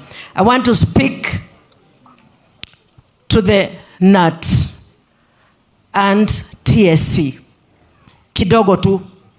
I sit in the Committee of Education at the Senate. And I know the retired teachers, since 2012, hawajapata benefits zao, most of them. I want to hear you defending and fighting for them. TSC, schools are understaffed. And we have so many teachers out here who are looking for jobs. Kindly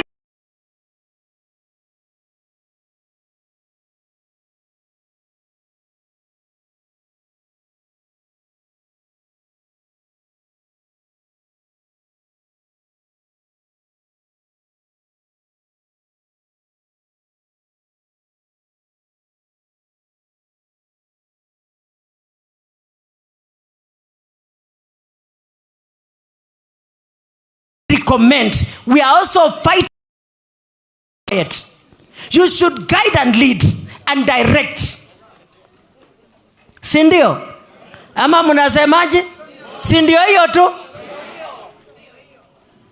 I want to talk of a school here in Machakos called Eyani Kiva HI Primary School. That school has 9 classes studying in one single class. All 9 of them, 9 classes in one class. And I want to say, yesterday I did a motion, a statement at the Senate to call the CS of education to come and answer why we don't have classes for those students.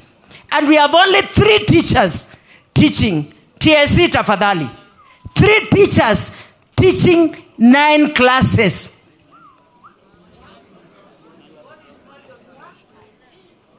We want to hear you talking. And we want to see you delivering what you are supposed to be doing. There are so many people who are waiting, who are requesting to be employed as teachers, and they're out here. We want to see them employed, and this shortage of teachers should end there. Bwana asifiwe. About the government of Kenya, I want to speak also to the Ministry of Education and Treasury. Zile pesa ambazo zinatakikana kutoka kwa serikali kwenda kwa universities aziendi. Zinaenda wapi hizi pesa? And particularly Scott Theological College, which has been closed down for lack of finances. And the government owes Scott more than 300 million. We demand for that money. We want that money transferred immediately so that our students can come back to school. Na si Scott Theological University peke yake, all the universities across the country are crying because government is not transferring the money that is supposed to be transferred to the universities. Na si universities tu peke yake, hata shule zile zingine. Hizi pesa zote na taxes ambazo tunakatwa zinaenda wapi? Zinaenda wapi? Ati mnasema punda amechoka. Si museme kwa sauti kama mnasema punda amechoka. Punda amechoka. Kodi zote ambazo tunaongezewa sisi kama maseneta wa Azimio tunakataa. Hata hiyo motion ya housing tunaenda kuangusha. Because the majority can have their way, the minority can have their say. We'll continue speaking. Asanteni sana. Wacha niite DG aendelee hapo. Na kidogo tu nataka kuguzia hapa. Kuna shida iko hapa Ukambani, na hiyo wacheni niongee tu kwa Kikamba. Tiwa pedhi na wiba Ukamba wa maembe na masungwa na sindu sietwa avocado. Masungwa maitu na maembe maitu andu meuka maka wana silingile, silingi 3, silingi 5, maka ikwethu sianamo. Nimwe wiendi tangaza redioni. Na isi ya mundu loko kama saa kukudhoa maembe embwende udhoa na silingi 20 kilo enuke. Na ini mumande Yesu kwa wa maembe. Netie kambu ni libai kwetu VAT. Neta director na mukulia. Weta wina kambu ni Masaku. How is Machakos benefiting from your company? Na angulia uendata. Na mwene ndoka kue masungwa. No ikuwa na kilo kimwe silingi 20 ilo dhoya alama kwete haba kuma miundani. No kuye tuyo na manda ino kuendea na ukua. Embwa na maembe dukate. Nimeisi wa numba kwaku. Santeni. Sa mwenge ndia zanutangasie. Watangasa nesa. Maikate. Undu matailota. Thank you. Na lama asiaka na tuidhu kumai. Tuko ngangari. Na sisi si wanawake. Biblia inaniambia nisiweke uume wangu chini. Na hiyo ni Biblia na Mungu anasema hivyo. Na ninaheshimu wanaume wote. Ndio maana nasema Mudhama apatiwe heshima na kila mtu asidharauliwe. Tunawaheshimu, lakini pia tupatieni space tuweze kufanya kazi. Watu wanataka nianze kupigana na governor. Governor amekaa kwa kiti ni mwaka moja. Hata miaka 2 haijaisha. Mpatieni muda afanye kazi. Na akishindwa na kazi nitawaambia. Na mimi nataka kutangaza hapa wazi hadharani. Wanaume ambao mnasema nilienda kulala. Mimi nimetoka Amerika juzi kupigania watu wa bomb blast. Na ninafanya kazi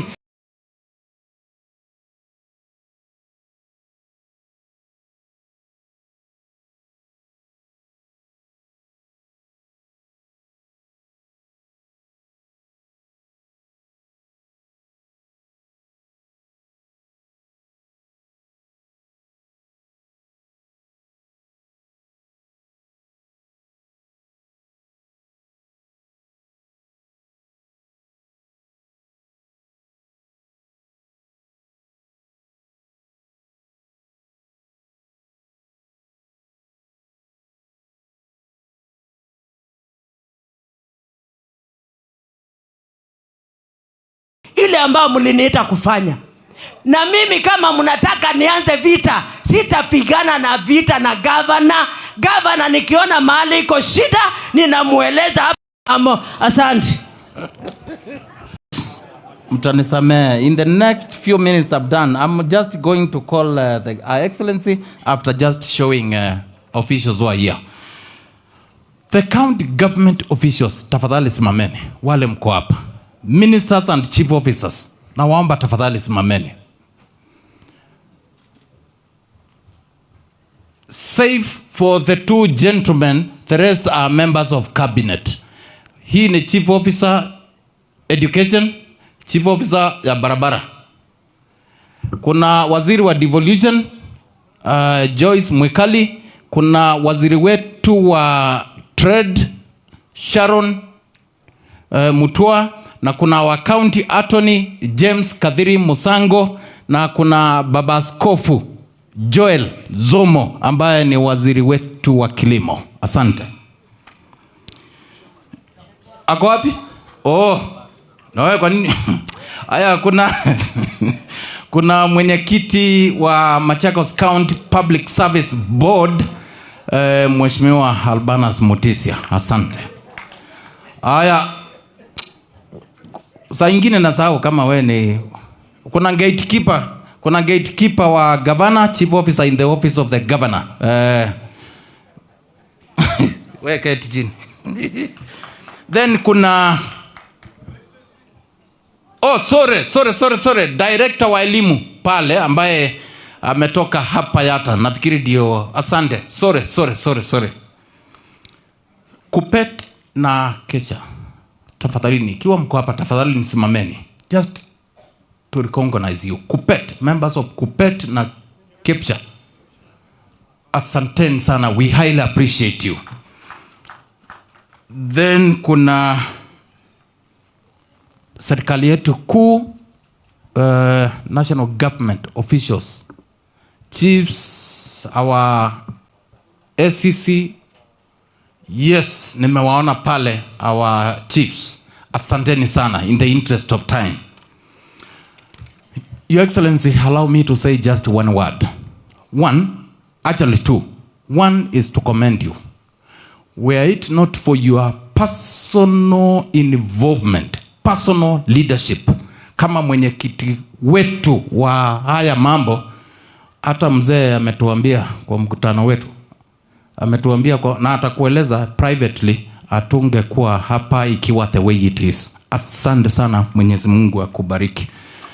Hiyo ni kutoka kwa familia, but I'm sure mzee before you leave here atakueleza. Asante. I think you have done really well.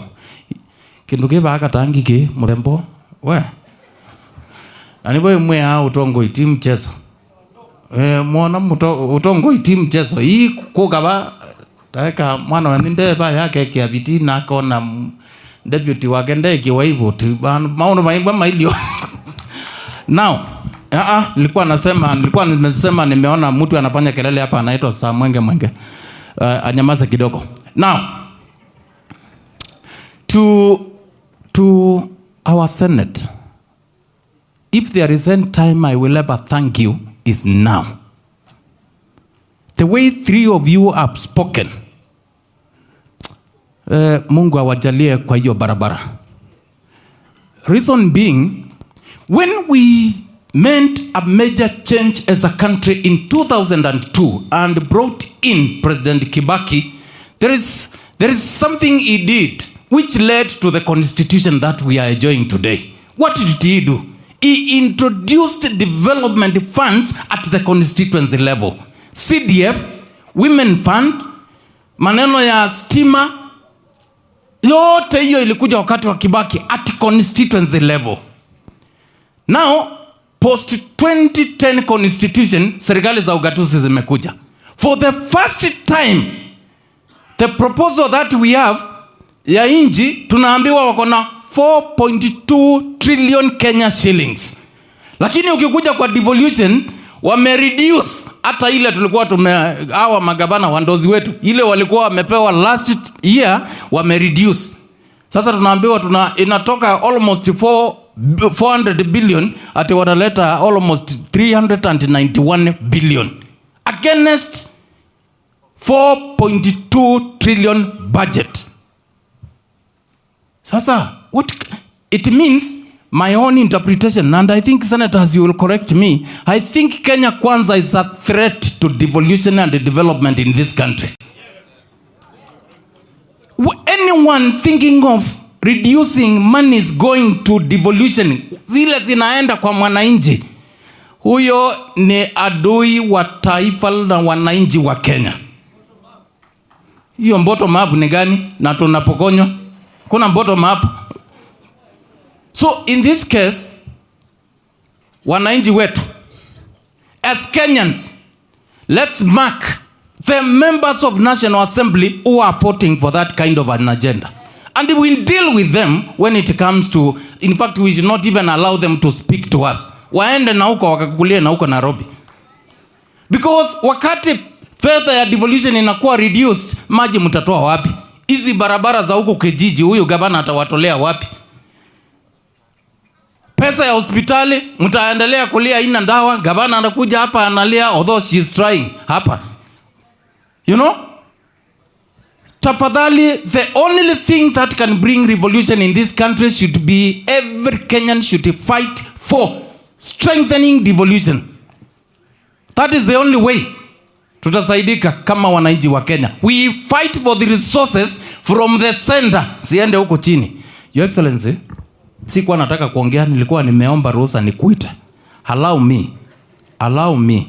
Na unisamee, kesho usikate my airtime, kwa sababu nimefanya kelele. Allow me humbly to invite you to speak to us. And before governor comes, I want to apologize on our behalf. Today we have a constitutionally required program that is ongoing. Na tumekuwa tukiendelea nayo throughout this week. She had to go, attend to it, na ameiacha hata ikiendelea. Na kesho throughout the weekend from this funeral na mjoin tuendelee na hiyo exercise. So that is the reason amefika hapa akiwa amechelewa, na alikuwa ameongea na mzee, alikuwa amenieleza. So Your Excellency, for that effort, hata naona umekaa kuchoka, wewe karibu tuongeleshe.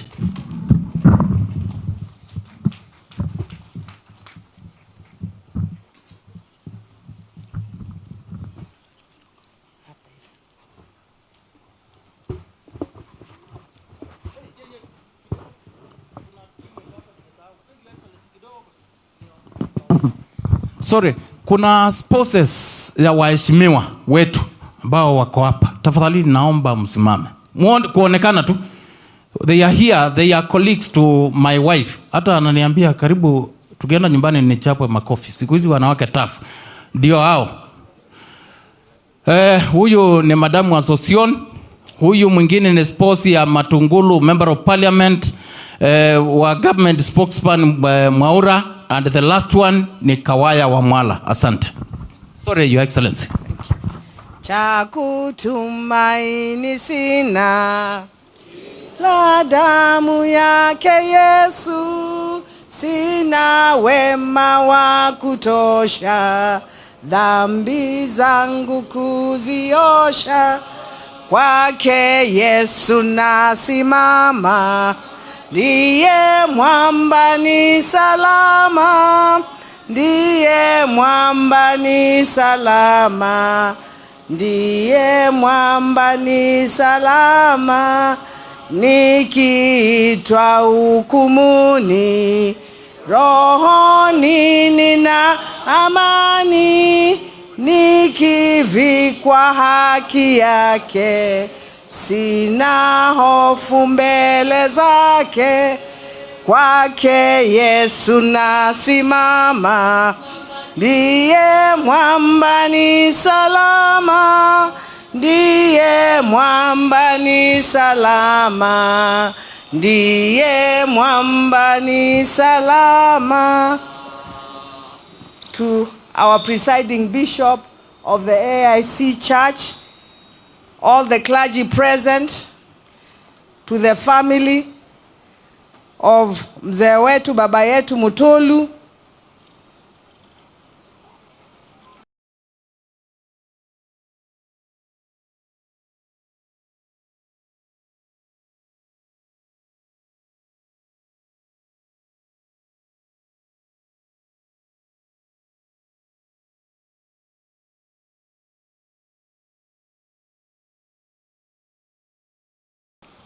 the NAT fraternity, senators that fight for devolution, we respect you. Continue working and fighting for devolution. To also our women rep, Mama County, Joyce Kameneka Simbi, members of County Assembly present here, led by the Deputy Speaker, wale wengine tumewaacha kwa public participation, tulikubaliana tu, wengine wakuja na wengine waendelee na kazi. Na watu wetu wa Kenya, hapa ni wa Kenya, sio watu wa Machakos peke yao. Amjambo. Amjambo tena. Bwana Yesu asifiwe. Asifiwe tena. Mzee Mutulu, we were here last week. Mama alipotuacha, tukaongea na wewe na tukakupatia rambirambi zetu. Tukakwambia pia, be strong. Hii mambo sio yako peke yako, na tukakwambia tumefanya kazi. Na sisi tunashukuru Mwenyezi Mungu, we were able to deliver for you because you are our dad. I remember when I was campaigning, you have supported me since 2013. When I was campaigning, nilikuwa naishiwa na pesa. Sio nyinyi tu mlikula pesa yake. Kuna wakati nilikuja Yata nikaishiwa na pesa. Nikampigia simu. He drove where I was and he brought me money. Yeye ni baba wa kila mtu. I want to thank you so much. And God will continue blessing you and your family. It is not easy to lose a partner. Yule hajawachwa hajui. They will never understand. As you know, I lost my beloved husband in 2016. Me, I was younger. Unajua ukiacha ukiwa mdogo, unafikiria mambo mingi sana. Nilifikiria mambo mingi sana, hata nikakasirika na Mungu. Nikamuuliza, why did you have to do this to me? Why do you have to take my husband? Lakini na yeye, you know, I lost my husband to colon cancer. And I asked him, why? Why? You know what he told me? I just opened the Bible and I was taken to Ezekiel. Was it Ezekiel or Jeremiah? If I remember, my presiding bishop utanisamea. That mwenye nyungu, mumba wa nyungu, does the pot ask the potter how it is being made? Jua mimi ni Mungu mwenye, you know, I'm the God of the owner of everything in this universe. Akanijibu nikanyamaza. 2 days nikaamushwa nikaambiwa soma Isaiah 52 na 54. Nikasoma 52 nikalala mimi. You know, I was tired. Nikalala. Nikaamushwa tena nikaambiwa I told you to read. Nikaamka nikasoma Isaiah 54. Just know from today, widow does not, me and I believe this, widow is not just a widow. You understand? Kwa sababu wengine wanasema widow ni mwanamke. Yeye mahali mama alikuwa amesimama baba. Me, I believe God will stand there for you and God will show you the way. Just believe in Christ. Atakusimamia. When you feel lonely, when you remember her, just tell God, please rest my friend's soul in eternal peace. Usianze kujiuliza maswali. But then that is how I overcame it. Nikimkumbuka nasema, please God rest Baba Charlie's soul in peace. Ukimkumbuka unasema, Mungu please rest my dear wife. My dear wife's soul in peace. Na utakuwa na amani mingi sana. Na Yesu atakupatia, God will give you peace that surpasses any human understanding. Kwa hivyo mzee nakwambia chukua nguvu, jua wewe ni baba na mama sasa. There is no hapo hakuna ujue manya yuna nue nyinya na nue the wasiana hivi na musione waku na we musi waku ondo mamio neka ondo mamio na meta aka nena aka umio kumu ulawa mama nangi tu embosi na ngingo kwa kila mutwe tiwo. And I've seen mama respected that a lot. She allowed you to be because you are the leader of the home. Yeah, she has gone now. Now you have to be there. Ngingo na mutwe. Ukuyanisiosio onde na kenga inu kutongo esi ya daddy. For the children, it's not easy losing a parent. Be strong. When you want to cry, lock yourself in your room, cry. Don't cry in front of your children. Because if you cry in front of your children, you'll also make them get depressed. Mimi nilikuwa najifungia na ninalia kabisa, msione ati governor aliangi. I used to, because you have to take it out of your system. Lazima hiyo utoe kwa system yako. When you want to cry, cry, it is well. Ingine nawakumbusha, mjue sasa mumebaki na mtoto mmoja. Yes, you have your children, you have your spouses, but you have been left with this child. Mzee sasa ni yeye mtoto wenu. Mchunge mzee vizuri. Msimuache hapa akuwe lonely peke yake. Every other weekend mnakimbia hapa, mnakuja kumuona, mnamsalimia, mnamletea wajukuu, wanamchekesha. You understand? I saw my father live up to 105. When I lost my mom, I think it was, my dad was close to 90. But because of keeping him going, bringing the grandchildren, going around with him, he died at 105. So, mukona kazi. Nitagwa na ba mwena wea. Mwena wea also wea dadi.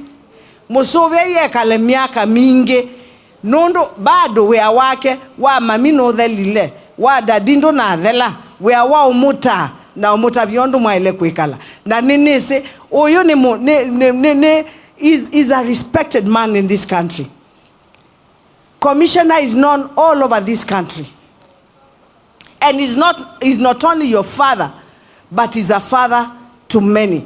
And because as we are not close, you know, mutu kwa atea, ije teka kwa atea balaku ito, na nyumutu kwa atea na mbwe chao estable. Mimi sina mengi ya kusema. Our church, we want to thank you so much. When we are happy, you're with us. When you're crying, you're with us.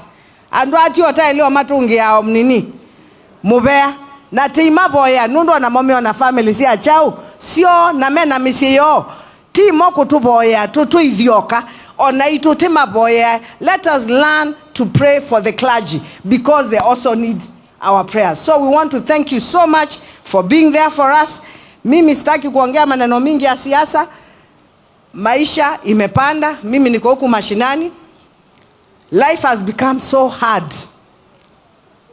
Mimi ninaona hata ile pesa tumepatiwa, I don't know tutasurvive aje next year. I don't know how we are going to survive from June. Pesa zetu zimeenda chini. Na ni kweli Senator Sifuna amesema hapa. Sasa watu waache kuwaambia. Mimi nimeongea na seneta wangu. Na seneta wangu tumekubaliana asipitishe. Hao wengine waache kufanya ile cosmetic. Ni cosmetic hiyo. Kila mtu aende aongee na seneta wake. Wakikataa kuongea na seneta wao, wasiblame nini? Let them not blame anybody. Because number one, the senator, you're there to protect devolution. Na wewe kama unaenda kupiga kura devolution inyanyaswe hata wale watu wa huko, next time they should just let them go because they do not have the interest of the people at heart. Na mimi nitamwambia tunakutana Homa Bay kwa Wanga. Nitawaambia nyinyi go and lobby your senators because as we have lobbied our senators. Mheshimiwa Kavindusi tumekubaliana. Dunene wetu tiyewe nie.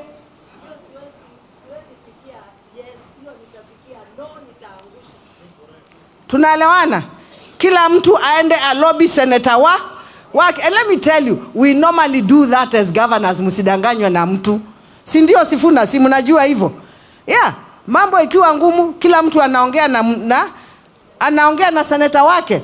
Kila mtu aongea na senator wake ndio watu wetu waweze kusaidika. Kile kingine sisi kama jamii ya Wakamba and all the leaders, we are supporting Baba for the chair of African Union. Na sisi hatutaki kusikia mambo ingine. Kenya imesema ina support Mheshimiwa Raila Odinga kukuwa chairman. So we are asking is the president, Mheshimiwa Rais Ruto, go full throttle kuhakikisha Raila amepata kiti ya nini? Ya African Union. Na sisi watu huku kila mtu ako na marafiki. Msifikirie hata sisi huko nje hakuna watu wetu. Sisi tuko na no na Nigeria ndio nigwo. Tunaelewana? Watu wako na network bwana.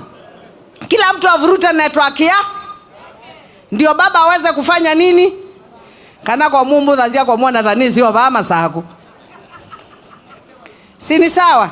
And then mumesikia, mumeona Mheshimiwa Sifuna senator amesema hapa walikuwa na Kalonzo Nairobi. Wameongea, ameambiwa yeye ni Minister wa Foreign Affairs. Ni chao kingi tu kwenda indi. Si ndo yebangie. Si ndo yebangie kwa umba ito. Let us walk the journey with them, and we know by the grace of God we will get where we are supposed to get. Maneno ingine nimeongea maneno ya overtaxing. Even me, number one, kama Machakos, I cannot hata kufikiria kuongezea watu taxes. Nikiwaongezea watakufa. I'll be barring every day, not even every weekend. We can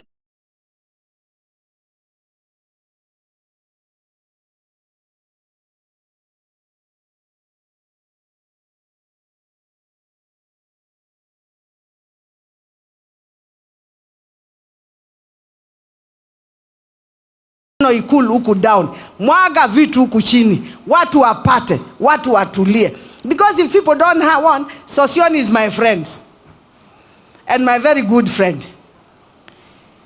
Seriously, we just need to tell the president the truth.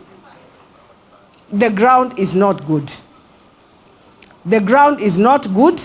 Tumuelezee tu, awachilie vitu. Imagine kama huku chini kumenyamaza, dunia imefanya nini? Imetulia. But kama huku chini mambo ni, you know, it is not good for everybody. So tafadhali enda umwambie tu vizuri, waangalie maneno ya watu, ndio hii shida mingi iishe katika Kenya. Nikimalizia, walimu, you know me, I'm your supporter. Mnajua hivyo. Ni kweli ama si kweli? And you know, SG, they command me. They don't even know I'm the governor of Machakos. They tell me, we want you here, come now. Si mkinita mimi nakujaga. But they are my friends. We work together. I've got ministers and chief officers in my cabinet who are teachers because we walked the journey together. In fact, I think I have more than 4 or 5 of them in my government. Kwa hivyo walimu, sisi tutafanya kazi pamoja na muangalie hiyo maneno mumeambiwa. Na nikimalizia, Bishop, please, tuombee Kenya, tuombee sisi. Mungu atuangalie na macho ya huruma. Kwa sababu maisha yamekuwa ngumu. Kama tungevuna mahindi, na hiyo mahindi ni ile niliwapatia mbegu. Kama singewapatia mbegu na hata ndengu, sijui tungekuwa wapi. Na yeye Mungu ni Mungu. Hata nilikuwa nafikiria nacheka peke yangu tu. Nikamaliza kutengeneza dams hivyo, maji ikaingia ikajaa kwa dams. Mvua ikanyesha, chakula ikamea. Ithiete thaithanga iwe thayo. Tuithaithanga isi amebwana no. Na itese tandu mama sako nitukwendea na kukila. Mutuboye tingwe tena muwo tuthukume masako wina muwo.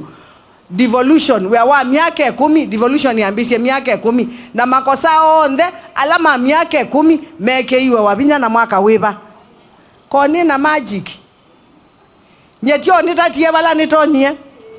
Doing 568 projects in 1 year is not a joke.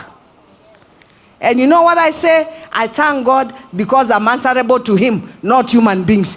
The only person who can clap for me and I feel happy and pat my back is my God. So asante sana. Nina nena muno Bishop ndo kanzo meta mina.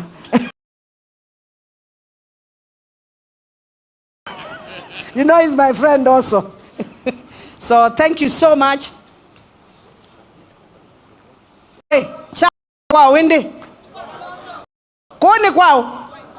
Kuti kwa Kalonzo. Watu ya waipa. Sosioni, hapa ni waipa. Tunaelewana? Sasa wewe ndio unapata kichapo leo. Lakini we love you. You are our friend.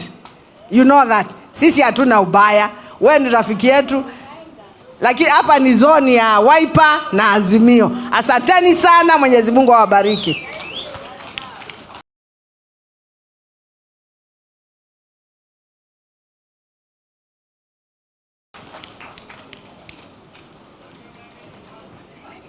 Connect later, Bishop. Bishop, ndio sasa we are working, you will, yeah.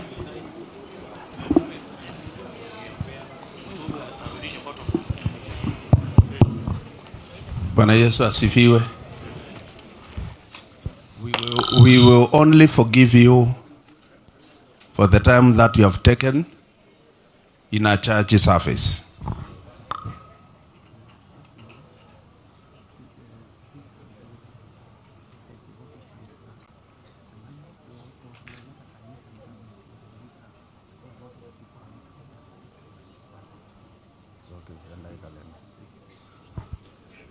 Bwana Yesu asifiwe.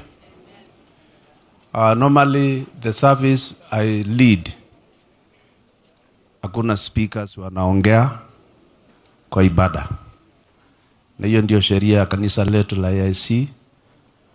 But today mumeongea kwa sababu wageni ni wengi na tukanyamaza.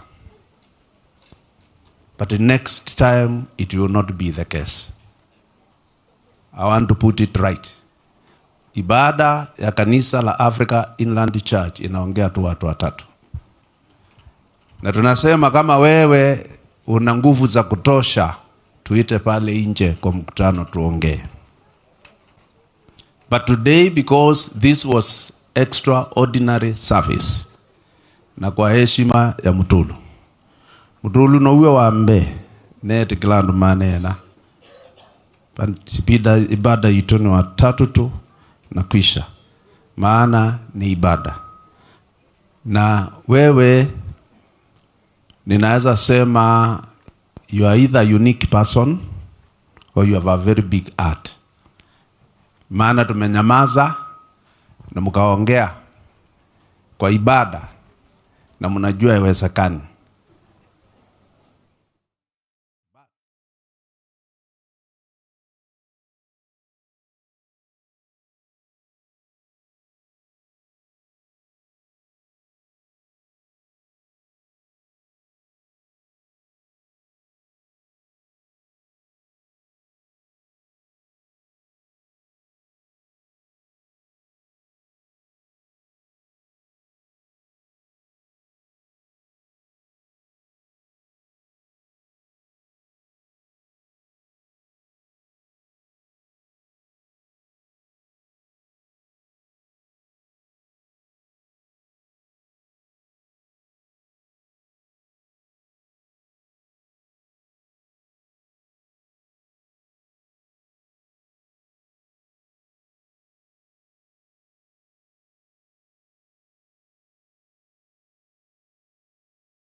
$7 billion. Senator wa Waiguru alisema yeye anatosheka na 395. Mimi kama Sifuna nilipiga 407. Saa hii wewe ukiniambia unataka 450 kwa ajili ya watu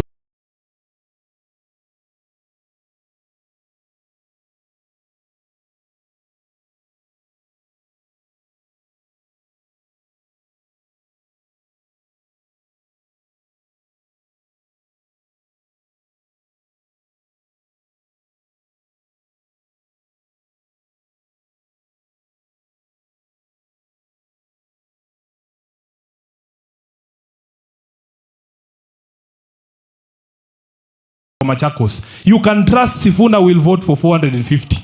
Wasi nimepeana rambi zangu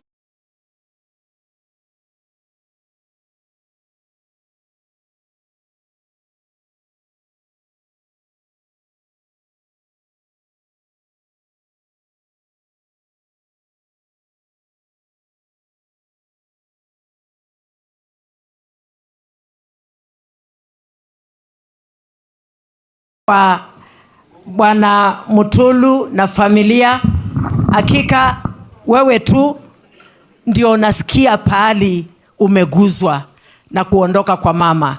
Lakini nakwambia Yesu ni rafiki wa karibu kuliko ndugu na kuliko to stand with your mom.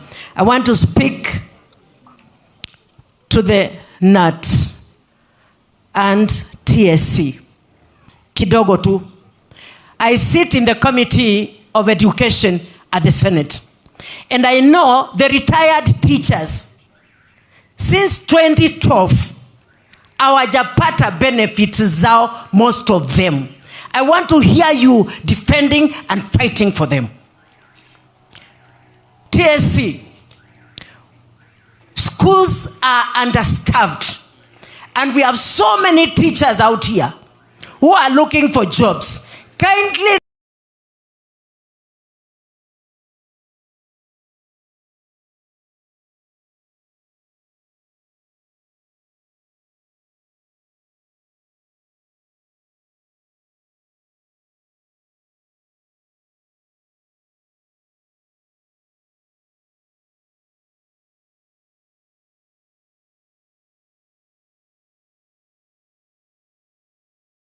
recommend. We are also fighting it. You should guide and lead and direct. Sindio? Ama mnasemaje? Sindio hiyo tu? I want to talk of a school here in Machakos called Eyani Kiva HI Primary School. That school has 9 classes studying in one single class. All 9 of them, 9 classes in one class. And I want to say, yesterday I did a motion, a statement at the Senate to call the CS of Education to come and answer why we don't have classes for those students. And we have only 3 teachers teaching. TSC tafadhali. 3 teachers teaching 9 classes.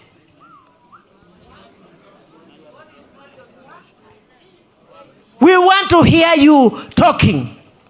And we want to see you delivering what you are supposed to be doing. There are so many people who are waiting, who are requesting to be employed as teachers, and they're out here. We want to see them employed, and this shortage of teachers should end there. Bwana asifiwe. About the government of Kenya, I want to speak also to the Ministry of Education and Treasury. Zile pesa ambazo zinatakikana kutoka kwa serikali kwenda kwa universities aziendi. Zinaenda wapi hizi pesa? And particularly Scott Theological College, which has been closed down for lack of finances. And the government owes Scott more than 300 million. We demand for that money. We want that money transferred immediately so that our students can come back to school. Na si Scott Theological University peke yake, all the universities across the country are crying because government is not transferring the money that is supposed to be transferred to the universities. Na si universities tu peke yake, hata shule zile zingine. Hizi pesa zote na taxes ambazo tunakatwa zinaenda wapi? Zinaenda wapi? Ati mnasema punda amechoka. Si museme kwa sauti kama mnasema punda amechoka. Punda amechoka. Kodi zote ambazo tunaongezewa sisi kama maseneta wa Azimio tunakataa. Hata hiyo motion ya housing tunaenda kuangusha. Because the majority can have their way, the minority can have their say. We'll continue speaking. Asanteni sana. Wacha niite DG aendelee hapo. Na kidogo tu nataka kuguzia hapa. Kuna shida iko hapa Ukambani, na hiyo wacheni niongee tu kwa Kikamba. Tiwa pevi na wiba Ukamba wa maembe na masungwa na siendu sietwa avocado. Masungwa maitu na maembe maitu andu meuka makawana silingi 2, silingi 3, silingi 5 makaikwethucia namo ni mwewi nditangaza redioni na isio mundu loko kama saa kukuthoa maembe embwende uthoa na silingi 20 kilo enuke na ini mumande Yesu oko wa maembe netie kambuni libai kwetwa VAT neta director na mukulia weta wina kambuni Masaku. How is Machakos benefiting from your company? Na angulia wendata na mwene ndoka kuwe masungwa no ikuwa na kilo kimwe silingi 20 ilotho ya alama kwete haba kuma miundani no kuye tweyo na manda ino kuendea na ukua embwa wina maembe ndukate nimeisi wa nyumba kwaku. Santeni.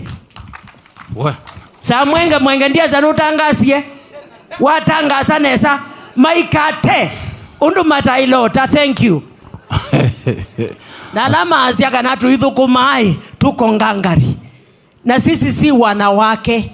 Biblia inaniambia nisiweke uume wangu chini, na hiyo ni Biblia na Mungu anasema hivyo, na ninaheshimu wanaume wote. Ndio maana nasema Mudhama apatiwe heshima na kila mtu asidharauliwe. Tunawaheshimu, lakini pia tupatieni space tuweze kufanya kazi.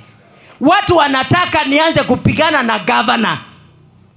Governor amekaa kwa kiti ni mwaka moja, hata miaka 2 haijaisha. Mpatieni muda afanye kazi, na akishindwa na kazi nitawaambia. Na mimi nataka kutangaza hapa wazi hadharani, wanaume ambao mnasema nilienda kulala, mimi nimetoka Amerika juzi kupigania watu wa bomb blast na ninafanya kazi.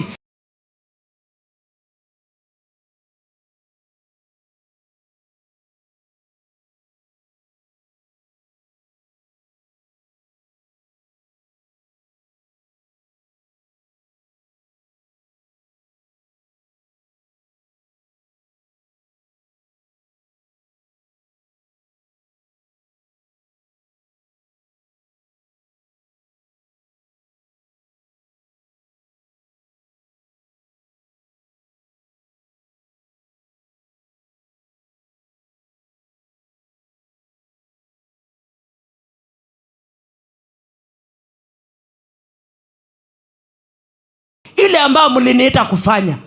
Na mimi kama mnataka nianze vita, sitapigana na vita na governor. Governor nikiona mahali iko shida ninamueleza hapo. Asante. Mtanisamee. In the next few minutes I'm done. I'm just going to call the Excellency after just showing officials who are here. The county government officials, tafadhali simameni. Wale mko hapa. Ministers and chief officers, nawaomba tafadhali simameni. Save for the 2 gentlemen, the rest are members of cabinet. Hii ni chief officer education, chief officer ya barabara.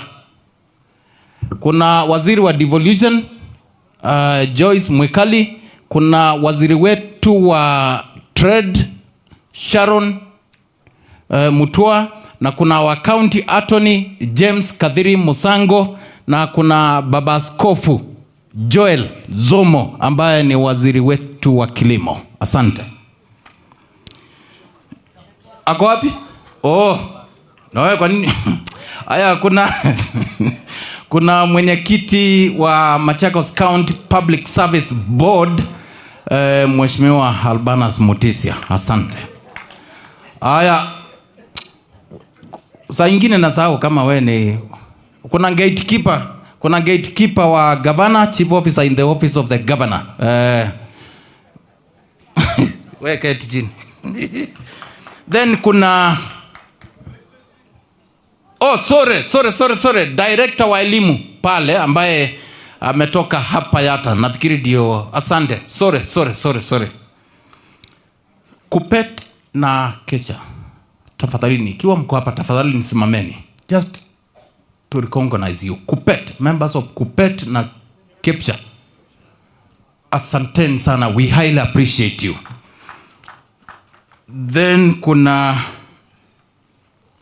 serikali yetu kuu, national government officials, chiefs, our SCC, Yes, nimewaona pale our chiefs. Asanteni sana in the interest of time. Your Excellency, allow me to say just one word. Actually two. One is to commend you. Were it not for your personal involvement, personal leadership, kama mwenyekiti wetu wa haya mambo, hata mzee ametuambia kwa mkutano wetu, ametuambia na atakueleza privately, atungekuwa hapa ikiwa the way it is. Asante sana, Mwenyezi Mungu akubariki. Hiyo ni kutoka kwa familia, but I'm sure mzee before you leave here atakueleza. Asante. I think you have done really well. Kinduke baka tangi ki mrembo we anibo mwe ha utongo itimu chezo mwana utongo itimu chezo hii kukaba taeka mwana wandinde ba yake kia biti na kona deputy wake ndege wa hivyo maono maimba mailio. Now nilikuwa nimesema nimeona mtu anafanya kelele hapa anaitwa saa mwenge anyamaza kidogo. Now to our Senate, if there is any time I will ever thank you is now. The way three of you have spoken, Mungu awajalie kwa hiyo barabara. Reason being, when we meant a major change as a country in 2002 and brought in President Kibaki, there is something he did which led to the constitution that we are enjoying today. What did he do? He introduced development funds at the constituency level. CDF, Women Fund, maneno ya stima, yote hiyo ilikuja wakati wa Kibaki at constituency level. Now, post 2010 constitution, serikali za ugatuzi zimekuja. For the first time, the proposal that we have ya inji, tunaambiwa wako na 4.2 trillion Kenya shillings. Lakini ukikuja kwa devolution, wamereduce hata ile tulikuwa hawa magavana wandozi wetu, ile walikuwa wamepewa last year, wamereduce. Sasa tunaambiwa inatoka almost 400 billion, ati wanaleta almost 391 billion against 4.2 trillion budget. Sasa what it means, my own interpretation, and I think senators you will correct me, I think Kenya Kwanza is a threat to devolution and development in this country. Anyone thinking of reducing monies going to devolution, zile zinaenda kwa mwananchi, huyo ni adui wa taifa na wananchi wa Kenya. Hiyo bottom up ni gani? Na tunapokonywa kuna bottom up. So in this case, wananchi wetu, as Kenyans, let's mark the members of National Assembly who are voting for that kind of an agenda. And we'll deal with them when it comes to, in fact, we should not even allow them to speak to us. Waende na huko wakakukulie na huko Nairobi. Because wakati fedha ya devolution inakuwa reduced, maji mtatoa wapi? Hizi barabara za huko kijiji, huyu gavana atawatolea wapi? Pesa ya hospitali, mtaendelea kulia ina ndawa, gavana anakuja hapa analia, although she is trying hapa. You know? Tafadhali, the only thing that can bring revolution in this country should be every Kenyan should fight for strengthening devolution. That is the only way tutasaidika kama wananchi wa Kenya. We fight for the resources from the center, siende huko chini. Your Excellency, sikuwa nataka kuongea, nilikuwa nimeomba ruhusa nikuite. Allow me, na unisamee, kesho usikate my airtime, kwa sababu nimefanya kelele. Allow me humbly to invite you to speak to us. And before governor comes, I want to apologize on our behalf. Today we have a constitutionally required program that is ongoing. Na tumekuwa tukiendelea nayo throughout this week. She had to go, attend to it, na ameiacha hata ikiendelea. Na kesho throughout the weekend from this funeral na mjoin tuendelee na hiyo exercise. So that is the reason amefika hapa akiwa amechelewa na alikuwa ameongea na mzee, alikuwa amenieleza. So your excellency, for that effort, hata naona umekaa kuchoka. Wewe karibu tuongeleshe.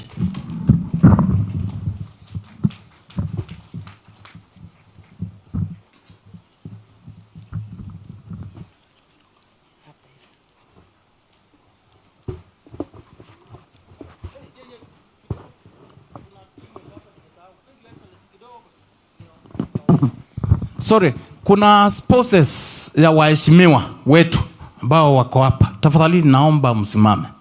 Kuonekana tu. They are here, they are colleagues to my wife. Hata ananiambia karibu tukienda nyumbani nichapwe makofi. Siku hizi wanawake tough. Ndio hao. Huyu ni Madamu Association. Huyu mwingine ni spouse ya Matungulu, Member of Parliament, wa government spokesman Mwaura. And the last one ni Kawaya wa Mwala. Asante. Sorry, Your Excellency. Cha kutumaini sina, la damu yake Yesu, sina wema wa kutosha, dhambi zangu kuziosha, kwake Yesu nasimama. Ndiye mwamba ni salama, ndiye mwamba ni salama, ndiye mwamba ni salama.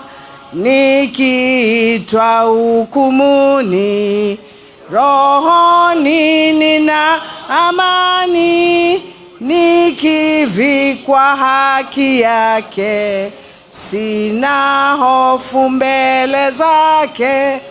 Kwake Yesu nasimama, ndiye mwamba ni salama, ndiye mwamba ni salama, ndiye mwamba ni salama. To our presiding bishop of the AIC Church, all the clergy present, to the family of mzee wetu baba yetu Mutulu,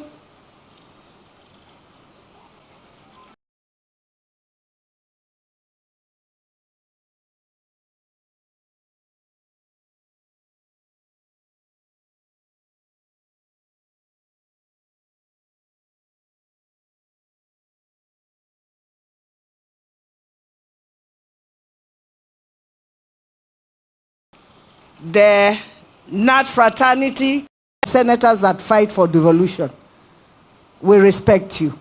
Continue working and fighting for devolution. To also our women rep, Mama County, Joyce Kameneka Simbi, members of County Assembly present here, led by the Deputy Speaker, wale wengine tumewaacha kwa public participation, tulikubaliana tu, wengine wakuja na wengine waendelee na kazi. Na watu wetu wa Kenya, hapa ni wa Kenya, sio watu wa Machakos peke yao. Amjambo. Amjambo tena. Bwana Yesu asifiwe. Asifiwe tena. Mzee Mutulu, we were here last week. Mama alipotuacha, tukaongea na wewe na tukakupatia rambirambi zetu. Tukakwambia pia, be strong. Hii mambo sio yako peke yako, na tukakwambia tumefanya kazi. Na sisi tunashukuru Mwenyezi Mungu, we were able to deliver for you because you are our dad. I remember when I was campaigning, you have supported me since 2013. When I was campaigning, nilikuwa naishiwa na pesa. Sio nyinyi tu mlikula pesa yake. Kuna wakati nilikuja Yata nikaishiwa na pesa. Nikampigia simu. He drove where I was and he brought me money. Yeye ni baba wa kila mtu. I want to thank you so much. And God will continue blessing you and your family. It is not easy to lose a partner. Yule hajawachwa hajui. They will never understand. As you know, I lost my beloved husband in 2016. Me, I was younger. Unajua ukiacha ukiwa mdogo, unafikiria mambo mingi sana. Nilifikiria mambo mingi sana, hata nikakasirika na Mungu. Nikamuuliza, why did you have to do this to me? Why do you have to take my husband? Lakini na yeye, you know, I lost my husband to colon cancer.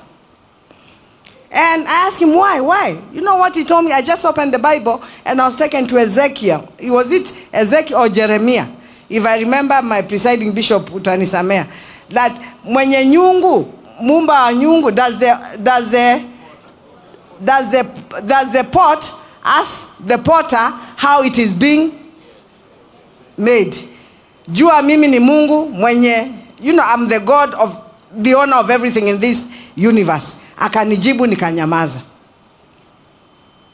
2 days nikaamushwa nikaambiwa soma Isaiah 52 na 54. Nikasoma 52 nikalala mimi. You know, I was tired. Nikalala. Nikaamushwa tena nikaambiwa I told you to read. Nikaamka nikasoma Isaiah 54. Just know from today, widow does not, me and I believe this, widow is not just a widow. You understand? Kwa sababu wengine wanasema widow ni mwanamke. Yeye mahali mama alikuwa amesimama, baba, me I believe God will stand there for you and God will show you the way. Just believe in Christ. Atakusimamia. When you feel lonely, when you remember her, just tell God, please rest my friend's soul in eternal peace. Usianze kujiuliza maswali. But then that is how I overcame it. Nikimkumbuka nasema, please God rest Baba Charlie's soul in peace. Ukimkumbuka unasema, Mungu please rest my dear wife. My dear wife's soul in peace. Na utakuwa na amani mingi sana. Na Yesu atakupatia, God will give you peace that surpasses any human understanding. Kwa hivyo mzee nakwambia chukua nguvu, jua wewe ni baba na mama sasa. There is no hapo hakuna ujue manya yuna nue nyinya na nue the wasiana hivi na musione waku na we musi waku ondo mami oneka ondo mami ona meta akanena aka umiokumu ulawa mama nangi tu embosi na ngingo kwa kila mutwe tiwo. And I've seen mama respected that a lot. She allowed you to be because you are the leader of the home. Yeah, she has gone now. Now you have to be there. Ngingo na mutwe. Ukuyanisiosio there na kenga ino kutongo esi adadi. For the children, it's not easy losing a parent. Be strong. When you want to cry, lock yourself in your room, cry. Don't cry in front of your children. Because if you cry in front of your children, you'll also make them get depressed. Mimi nilikuwa najifungia na ninalia kabisa, msione ati governor aliangi. I used to, because you have to take it out of your system. Lazima hiyo utoe kwa system yako. When you want to cry, cry, it is well. Ingine na wakumbusha, mjue sasa mumebaki na mtoto mmoja. Yes, you have your children, you have your spouses, but you have been left with this child. Mzee sasa ni yeye mtoto wenu. Mchunge mzee vizuri. Msimuache hapa akuwe lonely peke yake. Every other weekend mnakimbia hapa, mnakuja kumuona, mnamsalimia, mnamletea wajukuu, wanamchekesha. You understand? I saw my father live up to 105. When I lost my mom, I think it was, my dad was close to 90. But because of keeping him going, bringing the grandchildren, going around with him, he died at 105. So, mukona kazi. Nitagwa na ba mwenawea. Mwenawea also wea daddy. Musowe ye kale miaka mingi. Nondo bado wea wake wa mamino dhelile. Wa daddy ndo na dhela. Wea wa umuta. Na umuta biondo mwaile kuikala. Na nini se, oyo is a respected man in this country. Commissioner is known all over this country. And he's not only your father, but he's a father to many. And because as we are not close, you know, mutu kwa ate ya, ije teka kwa ate ya balaku ito, na mutu kwa ate ya na mbwe chao estable. Mimi sina mengi ya kusema. Our church, we want to thank you so much. When we are happy, you're with us. When you're crying, you're with us. And what you are telling you, matungi ya omnini, mubea. na tima boya nundo na momio na family si achau sio na mena misiyo timo kutuboya tutu idioka ona itu tima boya. Let us learn to pray for the clergy because they also need our prayers. So we want to thank you so much for being there for us. Mimi sitaki kuongea maneno mingi ya siasa. Maisha imepanda, mimi niko huku mashinani. Life has become so hard. Mimi ninaona hata ile pesa tumepatiwa, I don't know tutasurvive aje next year. I don't know how we are going to survive from June. Pesa zetu zimeenda chini. Na ni kweli Senator Sifuna amesema hapa. Sasa watu waache kuwaambia. Mimi nimeongea na seneta wangu. Na seneta wangu tumekubaliana asipitishe. Hao wengine waache kufanya ile cosmetic. Ni cosmetic hiyo. Kila mtu aende aongee na seneta wake. Wakikataa kuongea na seneta wao, wasiblame nini? Let them not blame any